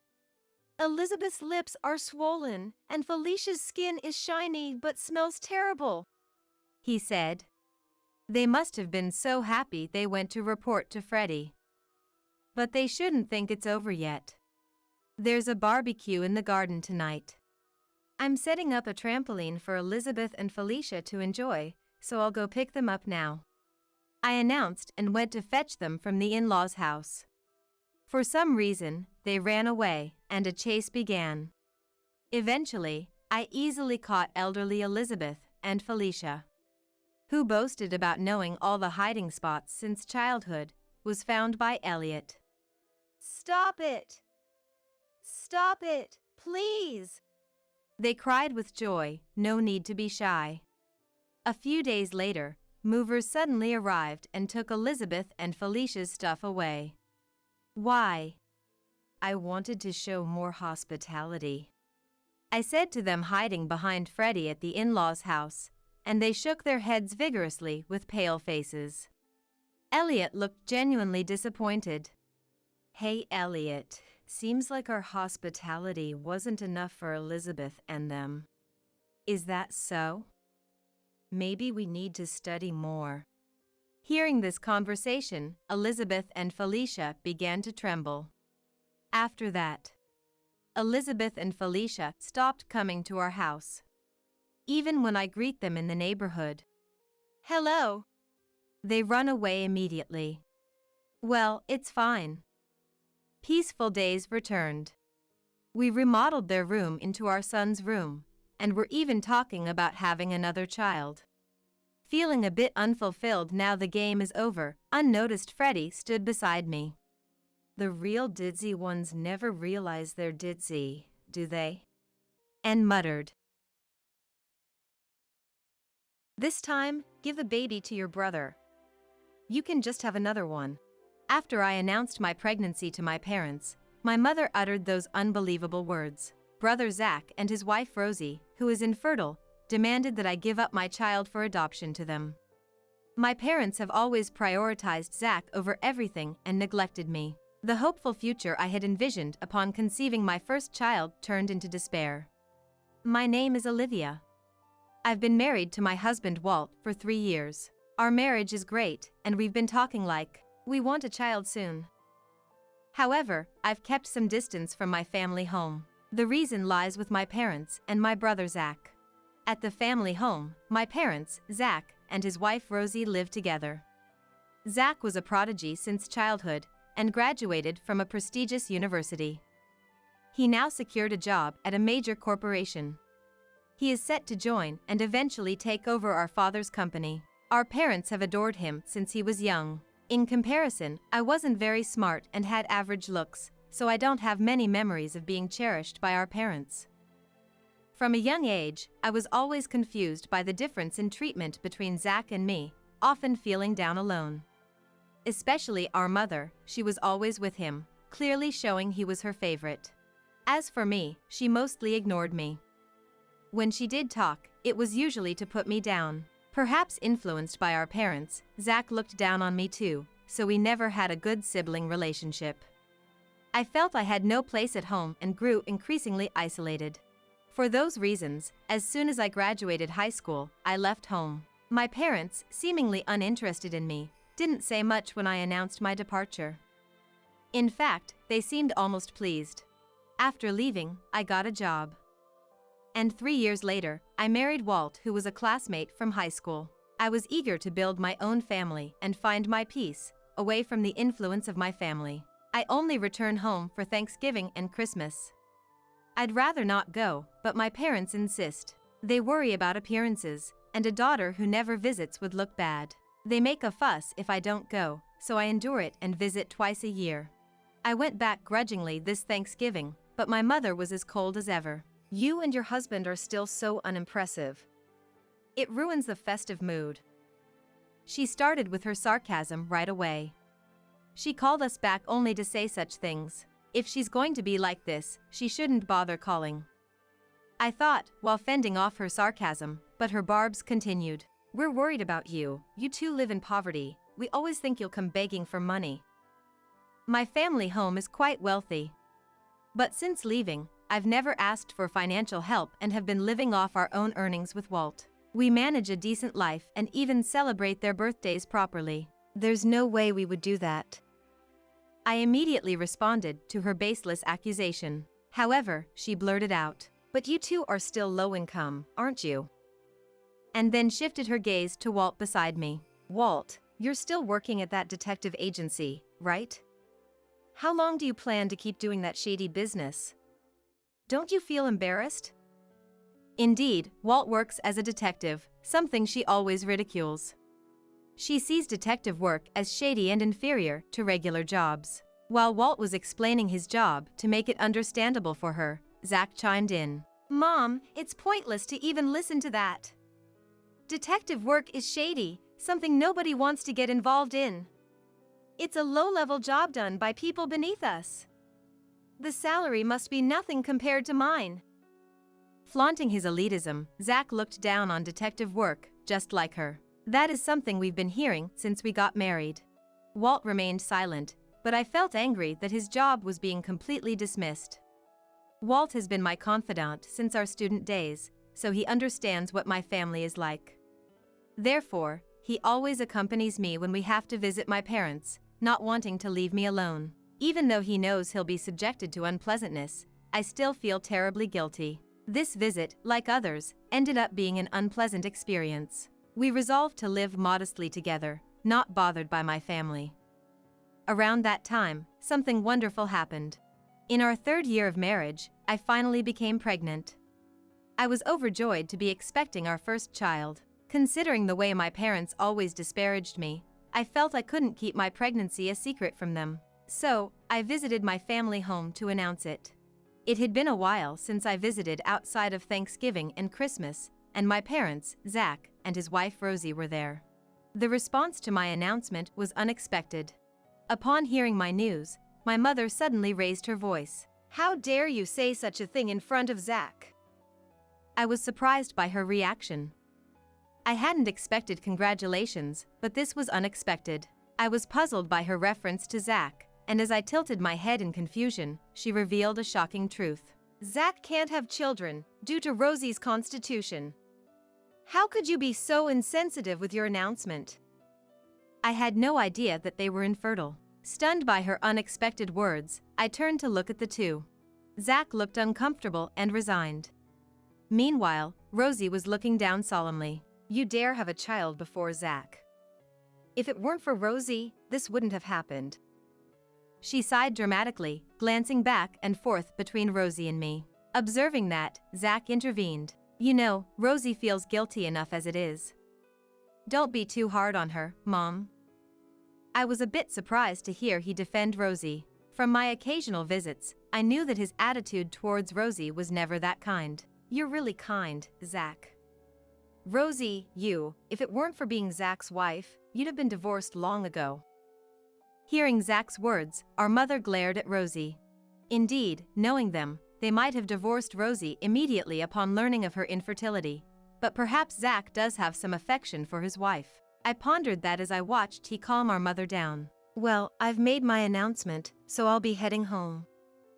The atmosphere had turned to blaming Rosie because of my announcement, so I decided to leave quickly. But then, my mother turned to me and said something unbelievable. The baby you're having, give it to Zach. What? I couldn't help but exclaim in shock at her outrageous suggestion. What does she mean, give my baby to Zach? You can have another child since you're capable of having one. Since Rosie seems unable to. So giving that baby to Zach as an adopted child will bring peace to our family. Peace? What is she talking about? How could they think of taking my baby for him, just because he can't have children? That's absurd and unjustifiable. When I insisted I would never agree to such a thing, my mother retorted, Look, this is our long-awaited first grandchild. I'll let it grow around me. It's only right that we get to raise it. Zach will take over the company, so we will raise the baby. She made such infuriating arguments, planning to take away my unborn child just to ensure a successor for our father's company. She talked about the process of adoption as if she had researched it, but I was too furious to listen. Seeing how irritated I was, Zach added something unbelievable. Well, since Rosie can't have children, it's good for her that you got pregnant at this time. At least you're finally contributing to this family. I couldn't believe it, but Zach seemed to agree with her. Even our father, who usually says nothing, nodded in agreement from behind them. It seemed the whole family was ready to claim my baby as their own. I couldn't believe how casually Zach spoke such terrible words to his own wife, acting as if nothing was wrong.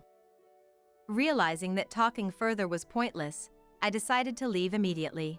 They only said, Make sure to give us an answer next time you come. And didn't even come out to see me off. Only Rosie, who must have been deeply hurt, silently saw me off. Even after returning home, my anger didn't subside. Far from celebrating my pregnancy, they made an unreasonable and absurd demand. Thinking about the future made me feel gloomy. They would probably keep pushing for adoption after the baby was born. Walt was also shocked when he heard the story from me after returning from work. Even he was at a loss for words. He understands my family, but the situation being beyond belief. A few days later, we had an unexpected visitor at home.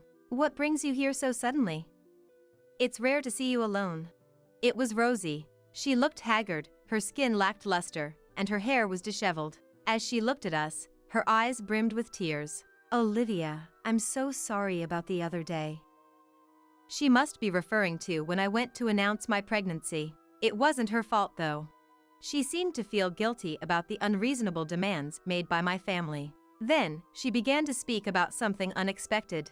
Actually, I have something I want to talk to you about. What could it be? I invited her in to hear her out. What she revealed was shocking, and my anger surged again. Trying hard to suppress her anger, she calmly told me a significant truth. Walt had been quietly listening to our conversation, but spoke up as our talk wound down, saying, Actually, and revealed information to me. It was as astonishing and infuriating as Rosie's confession. Although Rosie had been listening to Walt's story, her teared up again. Having been informed of this significant fact by Walt and Rosie, I made a decision. to punish my parents and Zach. I swore to myself to settle past grievances and seek revenge. 3 months later, my belly beginning to show, I visited my family home with Walt.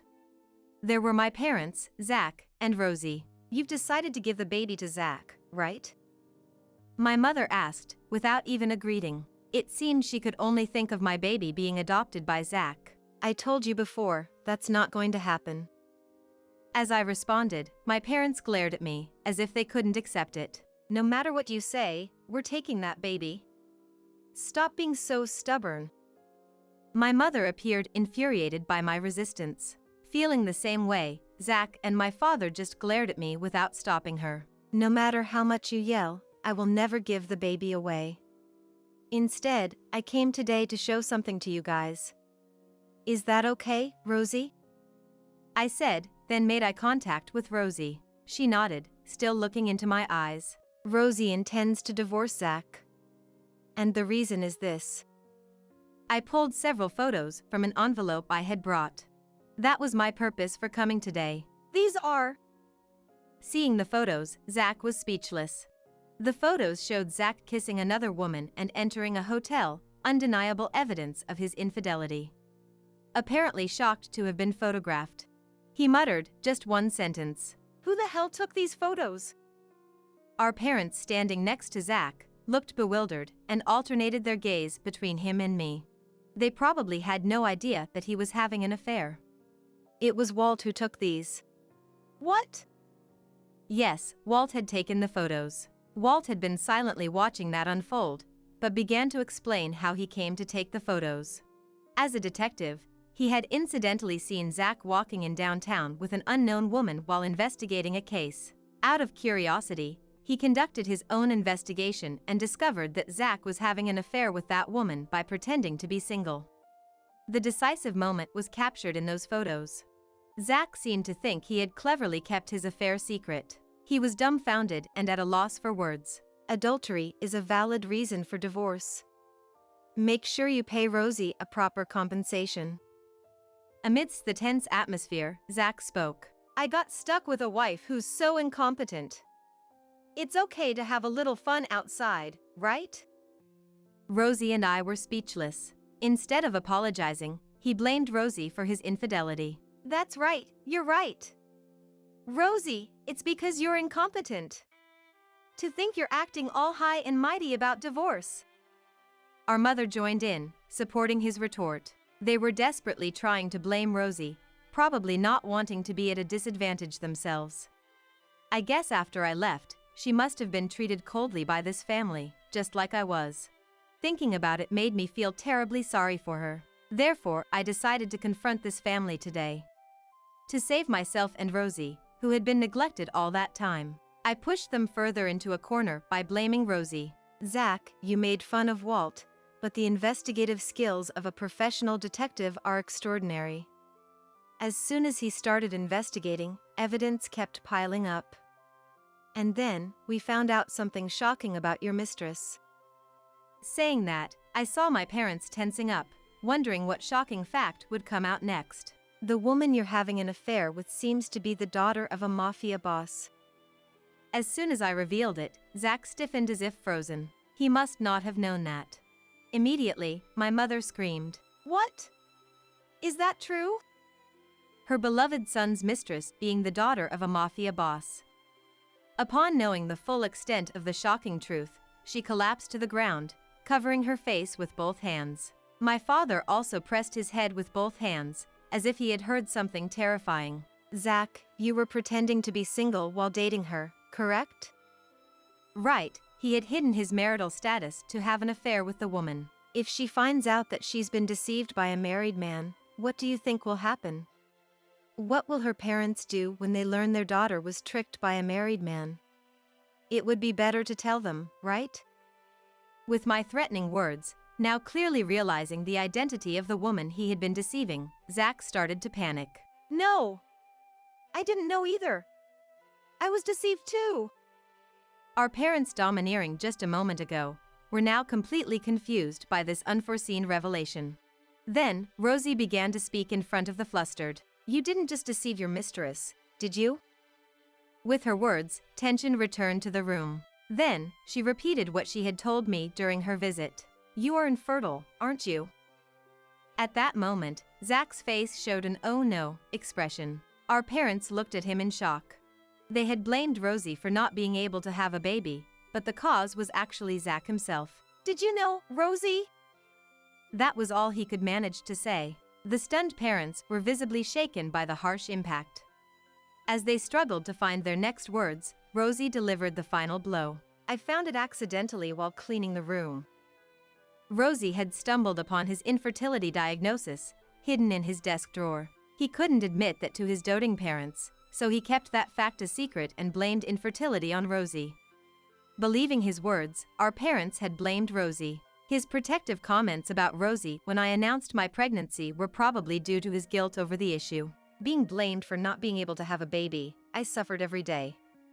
And the talk turned to taking Olivia's child. I was just so sad. Rosie declared that with a calm and unchanged expression. In contrast, my parents had just learned the shocking truth and were in a panic. "To think Zach will never have a baby, that's just..."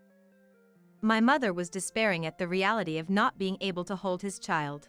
But in the next moment, she turned her hysterical hatred towards him. "You knew it was your fault, yet you pushed all the blame onto your wife. Did you cheat with other women just because you knew you were infertile? How could my son be so low? Oh dear, why did this happen?" She vented her frustration at him. Hearing it, he finally spoke and started his pitiful explanation. "I was shocked to find out I was infertile. I felt guilty for not giving you two a grandchild. When I found out Olivia was pregnant with a boy, it just seemed convenient." It was a story that made me feel utterly contemptuous. Shaking off my anger, I delivered the final blow to the three. "Your selfish actions hurt Rosie and me. Besides, you have an affair with such a dangerous person. Zach, Mom, and Dad, you all better brace yourselves for what's coming. You guys have hurt so many people, now you'll get what you deserve." Hearing my words, they started apologizing to us, their earlier bravado gone. Where did the momentum go when you asked me to give up my son? I looked at the three of them with disdain, like looking at trash. Beside me, Rosie said nothing and just stared ahead.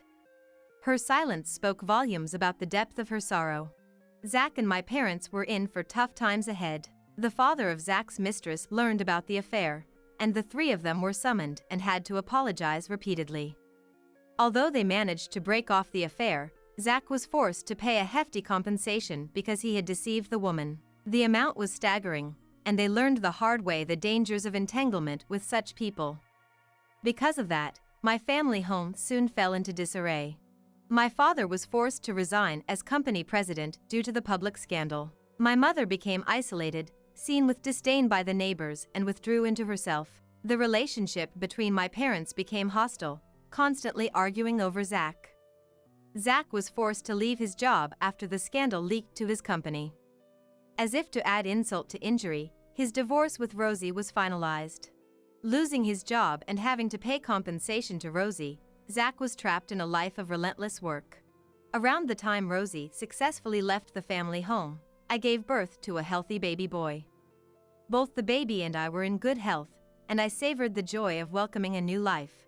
The happy days for our family of three began. Then, Walt and I decided to cut all ties with my family. I had been torn about severing ties with such parents and brother, but that incident made me realize it was best for my son. Even without them, I have an irreplaceable family now. I've decided to cherish only my precious family from now on. I'm Vivian, 27 years old, and a pregnant woman about to give birth soon. My husband Bobby is 3 years older than me, a bit selfish, but I've always relied on him as I'm indecisive. However, being pregnant made me realize that boyfriends and husbands are different, and so are husbands and fathers. As a boyfriend, I appreciated him taking the lead, but as a married couple, it felt different. He just wouldn't listen to others. Whenever I gave an opinion, he would negate it, insisting he was always right. And now, as I'm trying to change into a mom, he still hasn't quite become a husband. He seems to hold the reins in our relationship. His values are, frankly, quite outdated. Sure, some couples work well that way. I've heard that was how it used to be. Husbands would earn a lot, allowing wives to focus solely on housework and childcare. But his salary isn't something to brag about. In fact, I was earning more before my maternity leave. I kept quiet about it though, to avoid upsetting him. He spends as much as he has, so we still keep our savings separate. I've been saving bit by bit, so I can manage the expenses even during maternity leave, something he doesn't seem to grasp. He probably thinks he's supporting me with his income alone. Likely, it's the influence of his parents. His mother has always been a housewife, with his father as the sole earner. That's fine. Both of his parents respect each other. I got that impression when I met them. A wife supporting her husband, and a husband supporting his wife, made it work. In our case, Bobby seems to look down on me. I don't mind him emulating Fael, but I wish he'd learn how to treat his wife as well. When Emael, Wallace, gave birth, Fael supported her as best he could and was proactive in childcare. Even at our first meeting, they seemed like a great couple, the kind I wanted us to be. With my due date being around Christmas, I wonder whether we should go to the in-laws' house. Then, an incident occurred at the end of the year, just before giving birth. In the afternoon, Bobby called from work. Today's the last day of work before the holiday, so after I'm done, my colleagues will come over for drinks. Wait a minute, my due date is soon, right? You can't predict when the baby will come, at least go out to drink somewhere else. Faced with this unbelievable suggestion, I was at a loss for words. What? Are you trying to annoy me? I've already told my colleagues. Don't embarrass me. You always said, don't bring anyone over at the last minute. I told you first thing in the morning. Mom said she gave birth to me 2 days after her due date, and my sister was born a week late. So, a due date is just a guideline. That varies from person to person. Sure, a due date is just a prediction, but we need to be cautious around that time. That's exactly what Wallace said when I announced my pregnancy. But she also said, it would be so much easier if babies would just listen to us before they're born. Bobby apparently not paying attention to that. Continued after a click of his tongue. So, I'll stay home when the due date comes. Don't use pregnancy as an excuse to tie me down. I didn't see your messages today, so clean the house by the time I get back. It was messy when I left this morning. Don't embarrass me, and prepare food and drinks, okay?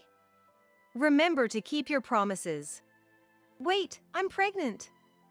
I can't even clean up. Remember I asked you to do it yesterday? The mess was because you didn't clean up.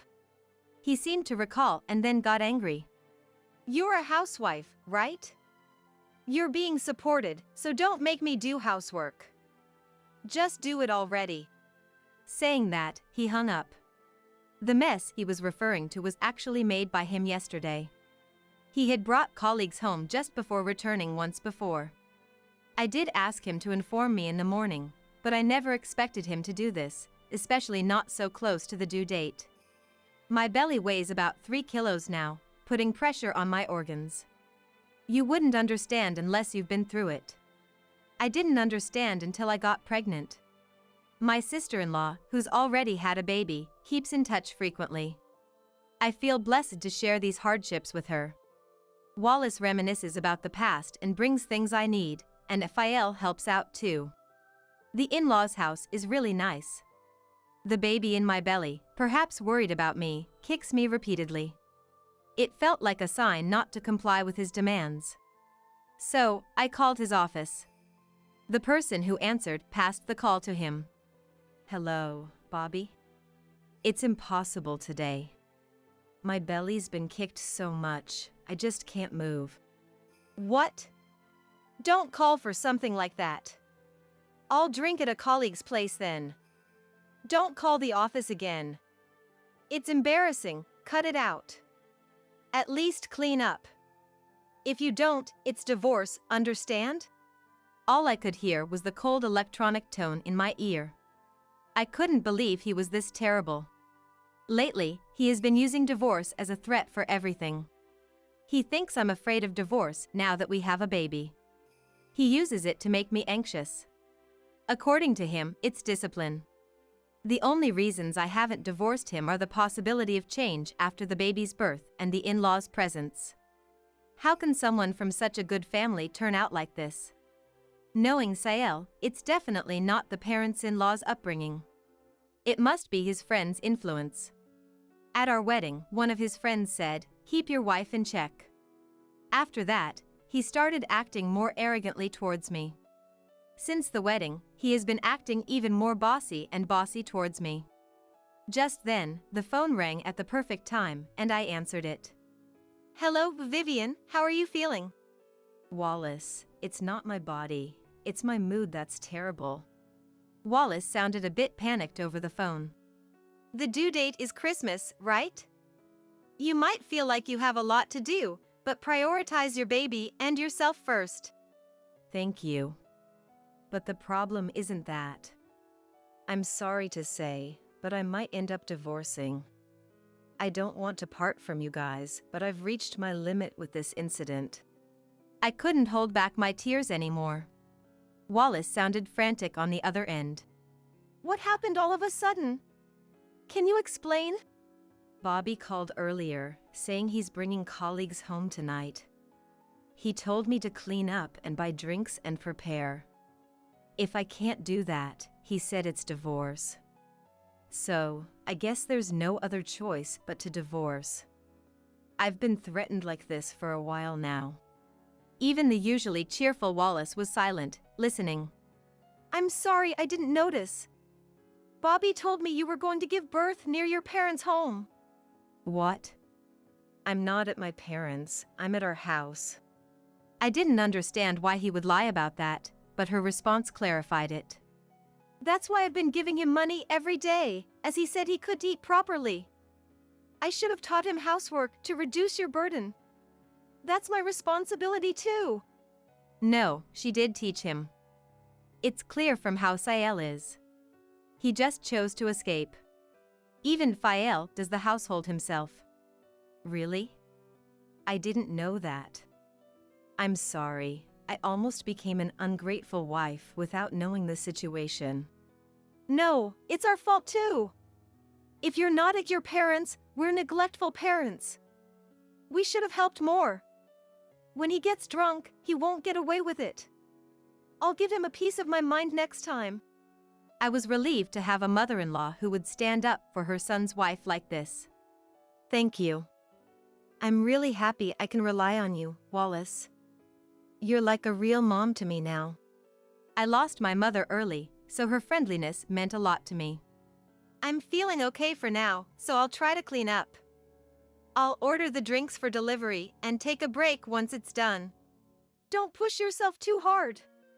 If anything happens, I'll come right away.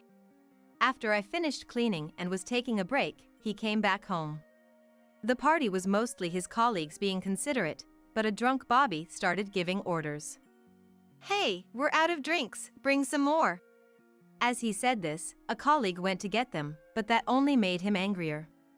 Don't use my colleague, you've embarrassed me again.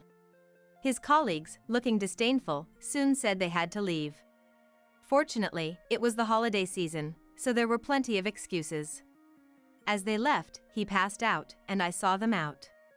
One of them apologized profusely as they were leaving. We heard you were pregnant, but didn't expect you to be at home. Please take care of yourself. And stopped me as I tried to follow them to the door. After that, I don't remember much for a while. Later, Wallace told me she couldn't get through on the phone and found me unconscious when she arrived. She had called an ambulance in a hurry. I regained consciousness on a hospital bed. Still feeling weak, I decided to keep my eyes closed and rest a bit. Just then, the door to the hospital room opened. What the hell, you're sleeping soundly. I rushed here for nothing. The house is still a mess, nobody's there, and I get a message to come to this hospital? You've embarrassed me in front of my colleagues. It's definitely divorce now. In fact, Wake up already, I need you to sign the divorce papers. The juniors were disgusted with you. A wife who can't even prepare properly, maybe I should divorce you quickly without you noticing the affair. That way, I can marry my girlfriend. No alimony, huh? Am I a genius or what? No, you're an idiot, I wanted to shout, but I had to pretend not to notice and gather evidence. But how? Just then, Bobby's mobile phone chimed with a notification. He looked puzzled. Why am I getting a message from Vivian? What? I'm keeping Vivian's phone? Take care of your wife if you want it back? Who is this, some creepy person? Take care of my wife, like I don't need her. Thinking I was unconscious, he kept talking. Ever since getting pregnant, she's gotten lazy with housework, doesn't care about her appearance, and just keeps getting fatter. That's natural, I thought, I'm pregnant with your baby. I need nutrition for two. The doctor even said my weight gain was appropriate. He probably doesn't know that.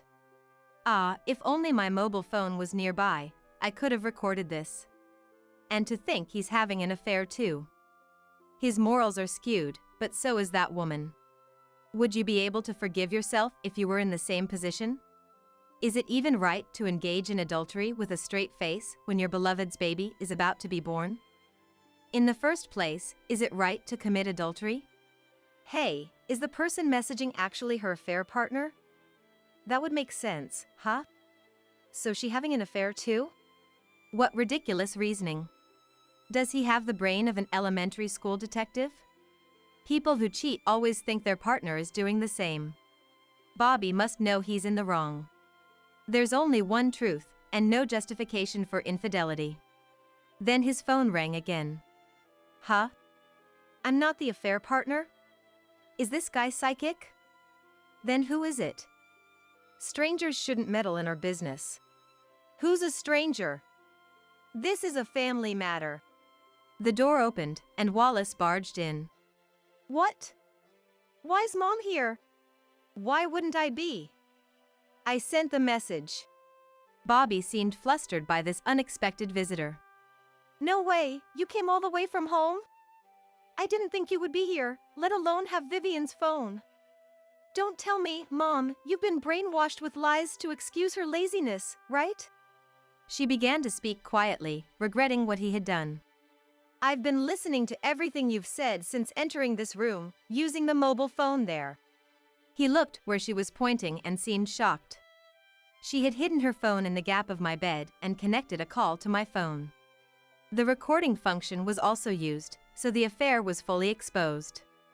The worst part is, you neglected Vivian, who's risking her life to give birth to your baby, to mess around. You don't deserve to be a dad. It was an impulse. Vivian hadn't been paying attention to me for a while. Just then, one of my junior female colleagues was, well, giving me attention. Hearing those words, I reached my limit and sat up, shouting. Don't joke with me. I'm trying to give birth with all my might. And you play around on a whim? He, finding no words to reply, looked down in silence. You have acted despicably. If you mention divorce, I have no choice but to accept it. When it happens, I'll be on her side. I almost died giving birth to you. I've told you this before. Your sister can't forgive your actions as a woman either. She just gave birth recently too. He made a face as if to say, crap. Doesn't he understand that when having an affair? But look, I rushed here as soon as she woke up. The affair was a momentary lapse. I swear I won't do it again. I really wasn't myself. I won't invite work colleagues home anymore. I'll end the affair and give all my salary to you. Please, consider this my last chance. Saying this, he kept apologizing. I smiled and called out to him. Bobby. Hearing my voice, he looked at me, as if relieved of his guilt. Thank you, Vivian. I'll really change. What are you misunderstanding? This was your last chance. Understanding my words, his face shifted from relief to despair. By the way, Dad, me, and your sister haven't forgiven you. Dad even said, don't come home even if you divorce. Basically, you're disowned. I think that's only fair. No way, give me a break. Where am I supposed to go? He grasped at her feet as if begging. Bobby, you neglected your wife who's about to give birth, had an affair, invited colleagues home, and sent her to the grocery store. That's 2 strikes for me and Dad. So there's still... Before he could finish, I spoke. No. Sister-in-law makes it 3 strikes, and I'm the game set. We'll divorce once the baby is born. As for the broken promise, make sure you pay alimony and child support as a dad. I need to be a father to the baby. Don't divorce me. I'll give you all my money. I'll lose my position at work. Even now, he seemed more concerned about saving face. That's fine. Your work colleagues have already contacted me while you were on your way here. Remember when you invited them home without notice and gave out my contact? Someone I didn't recognize called, saying they were supposed to come today. I didn't know the situation, thought your wife went back to her parents. It'll probably be gossip after the holiday season. Please, explain to them it's a misunderstanding. Still seeking self-preservation, he didn't seem to care about me. Misunderstanding? It's the truth. The baby will be raised by me, my parents, and your family. We all agreed unanimously. By now, and make sure you keep your promises this time. This was what Bobby had told me over the phone. Her parents, your dad and sister, are coming soon. Take responsibility for your actions. We'll apologize for our son's misconduct at the end. Then we'll make sure she and the baby don't suffer.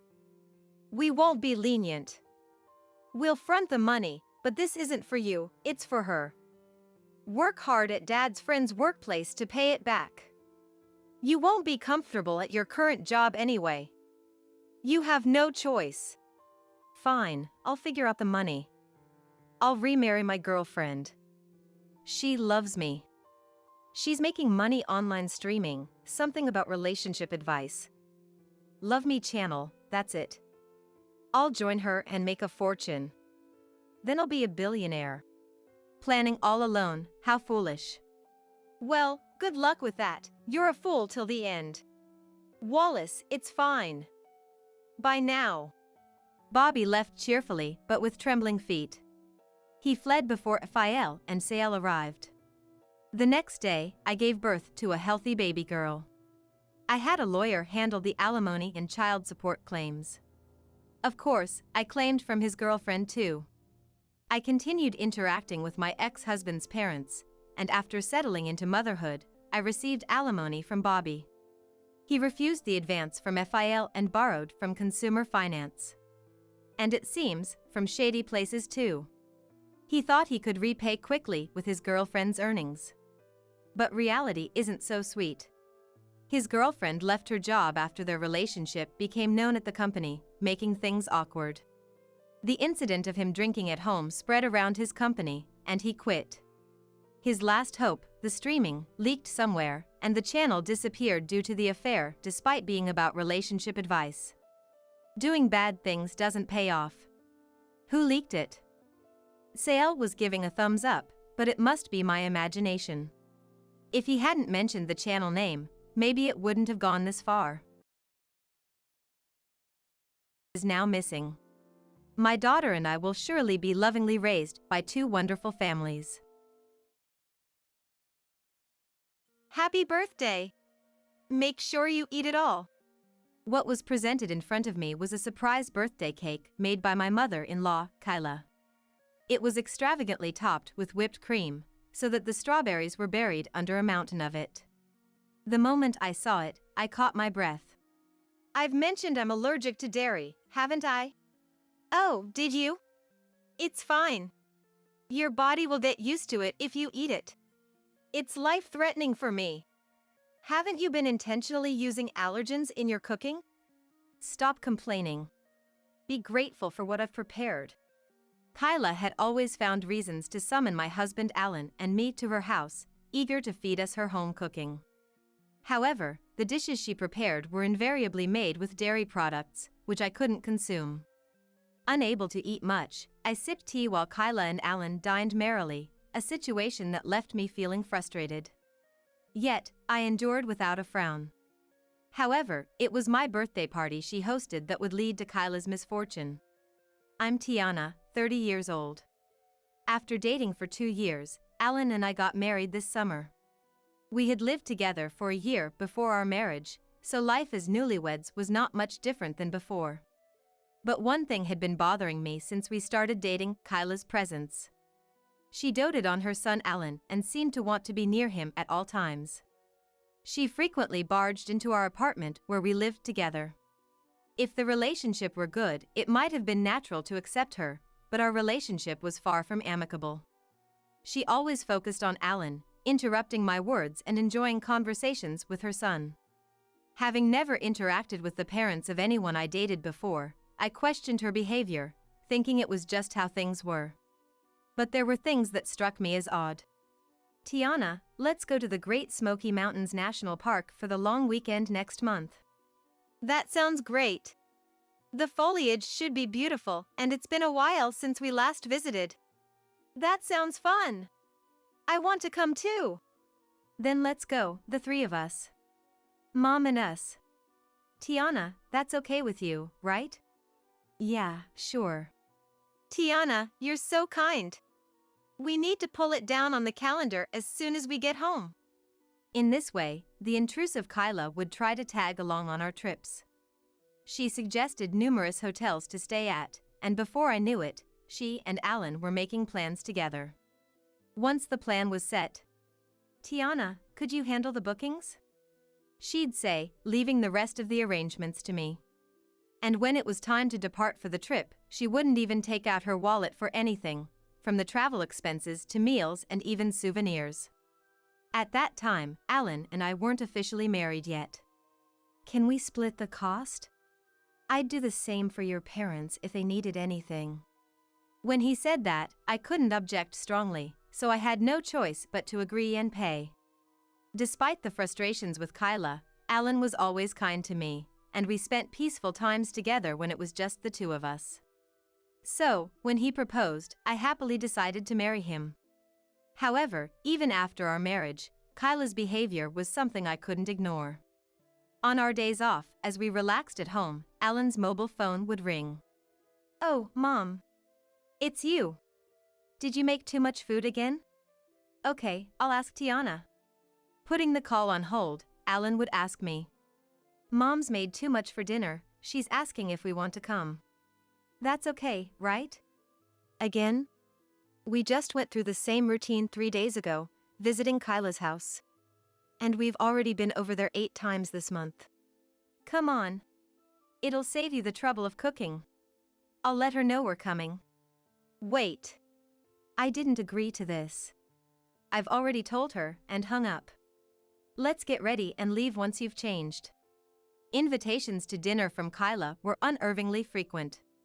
In the past, she ran a cooking class and was a first-class cook, and even now, being alone after father-in-law passed away, she tended to make lavish feasts. Still, having to share a meal with her nearly half of the month was stressful, and when I tried to discuss it with Alan, Mom must be lonely by herself. Let's just keep her company for meals. He'd brush it off lightly. But when he saw I wasn't convinced, he looked into my eyes and spoke gently. Tiana, it must be hard preparing meals every day, especially with your busy job. I want you to relax a bit. Don't worry about it. All right, thank you. I knew Alan genuinely cared for me. However, my biggest concern was that the meals always included dairy products, which I'm allergic to. I've been allergic to dairy since childhood, unable to ingest milk, butter, or even bread. Accidental consumption would lead to nausea, vomiting, and abdominal pain. Kyla's home-cooked meals were full of dairy, including stews, cream pasta, and homemade bread with plenty of milk. It seemed intentional. Tiana, you're not eating anything. Don't you like my cooking? It's not that. I have a dairy allergy, as I've mentioned before. Could that be? Well, it's okay, you'll get used to it if you introduce it to your body slowly. Alan, there's more, so don't hold back and eat plenty. This pasta is awesome as always. Tiana, you should eat too. Yeah. Do these two not understand the severity of an allergy, persistently urging me to eat? However, unable to eat, I would often just sip the tea served, distracting myself from the hunger. Meanwhile, Kyla would chat happily with Alan, enjoying the meal with a beaming smile. Such incidents were common, causing me to fret over her overbearing attitude towards Alan and her problematic cooking. Once, unable to hold back, I brought this up with Alan. Do you think Kyla is deliberately making dishes I can't eat? That's impossible. She went through the trouble of making it, and I think it's a problem that you don't eat, Tiana. Don't say that. You understand my allergy issue.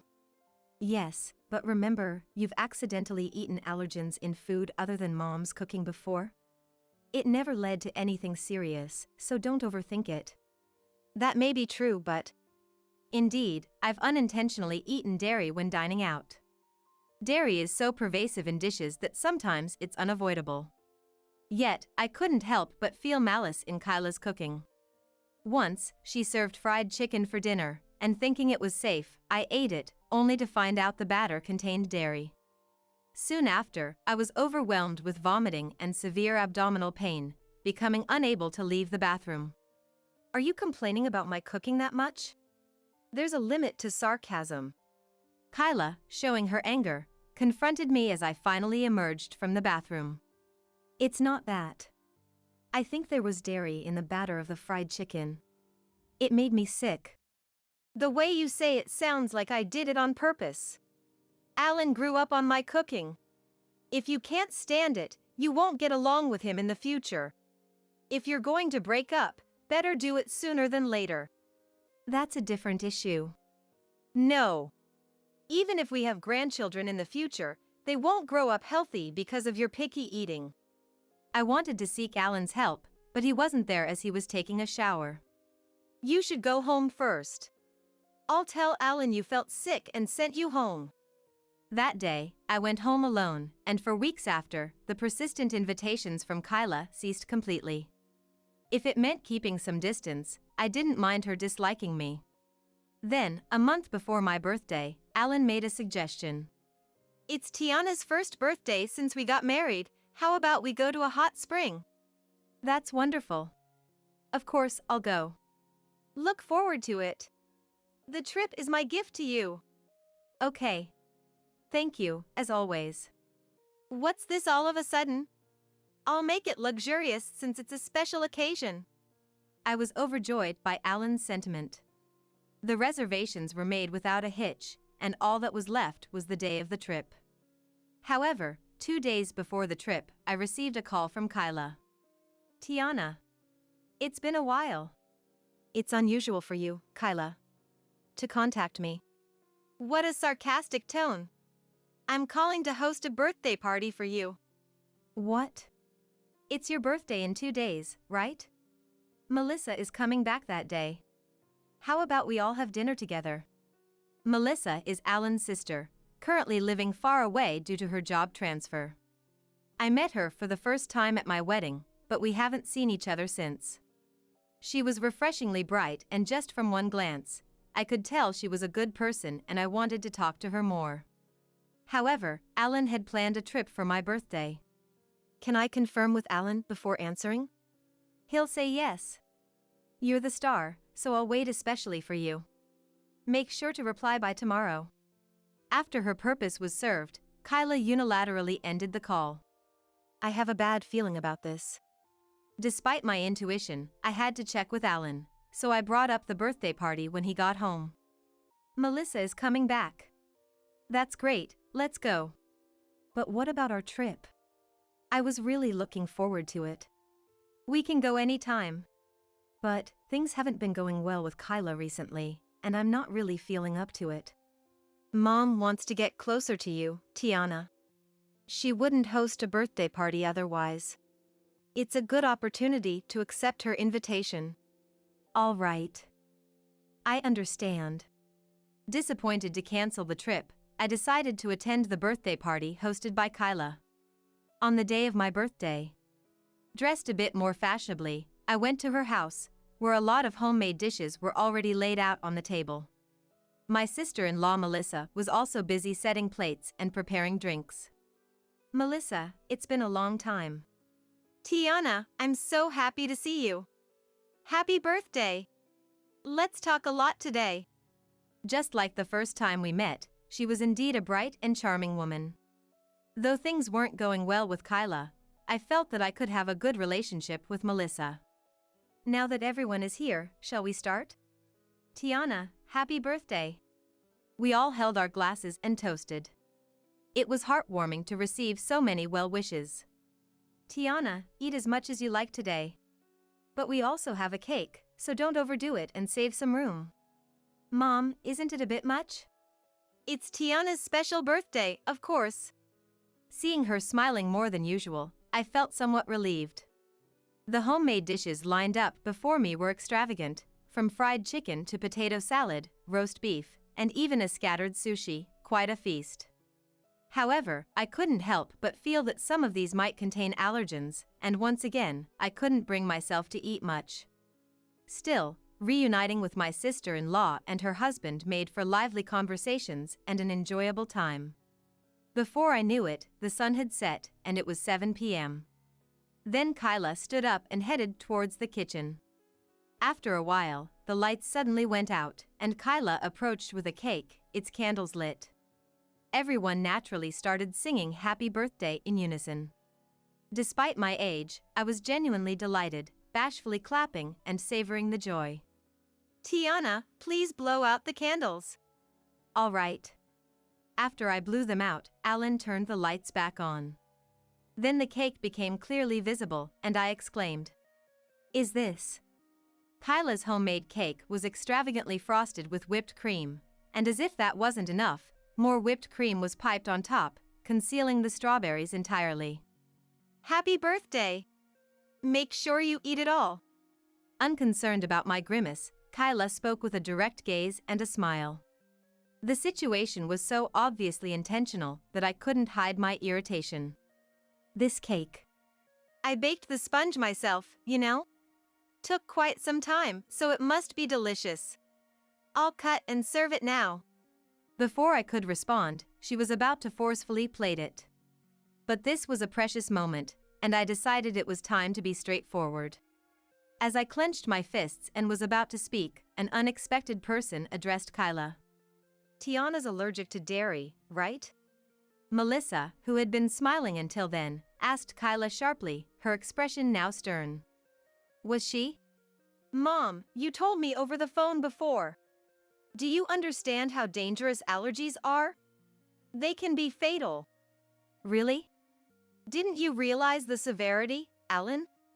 There are many people in the world who die from eating allergens.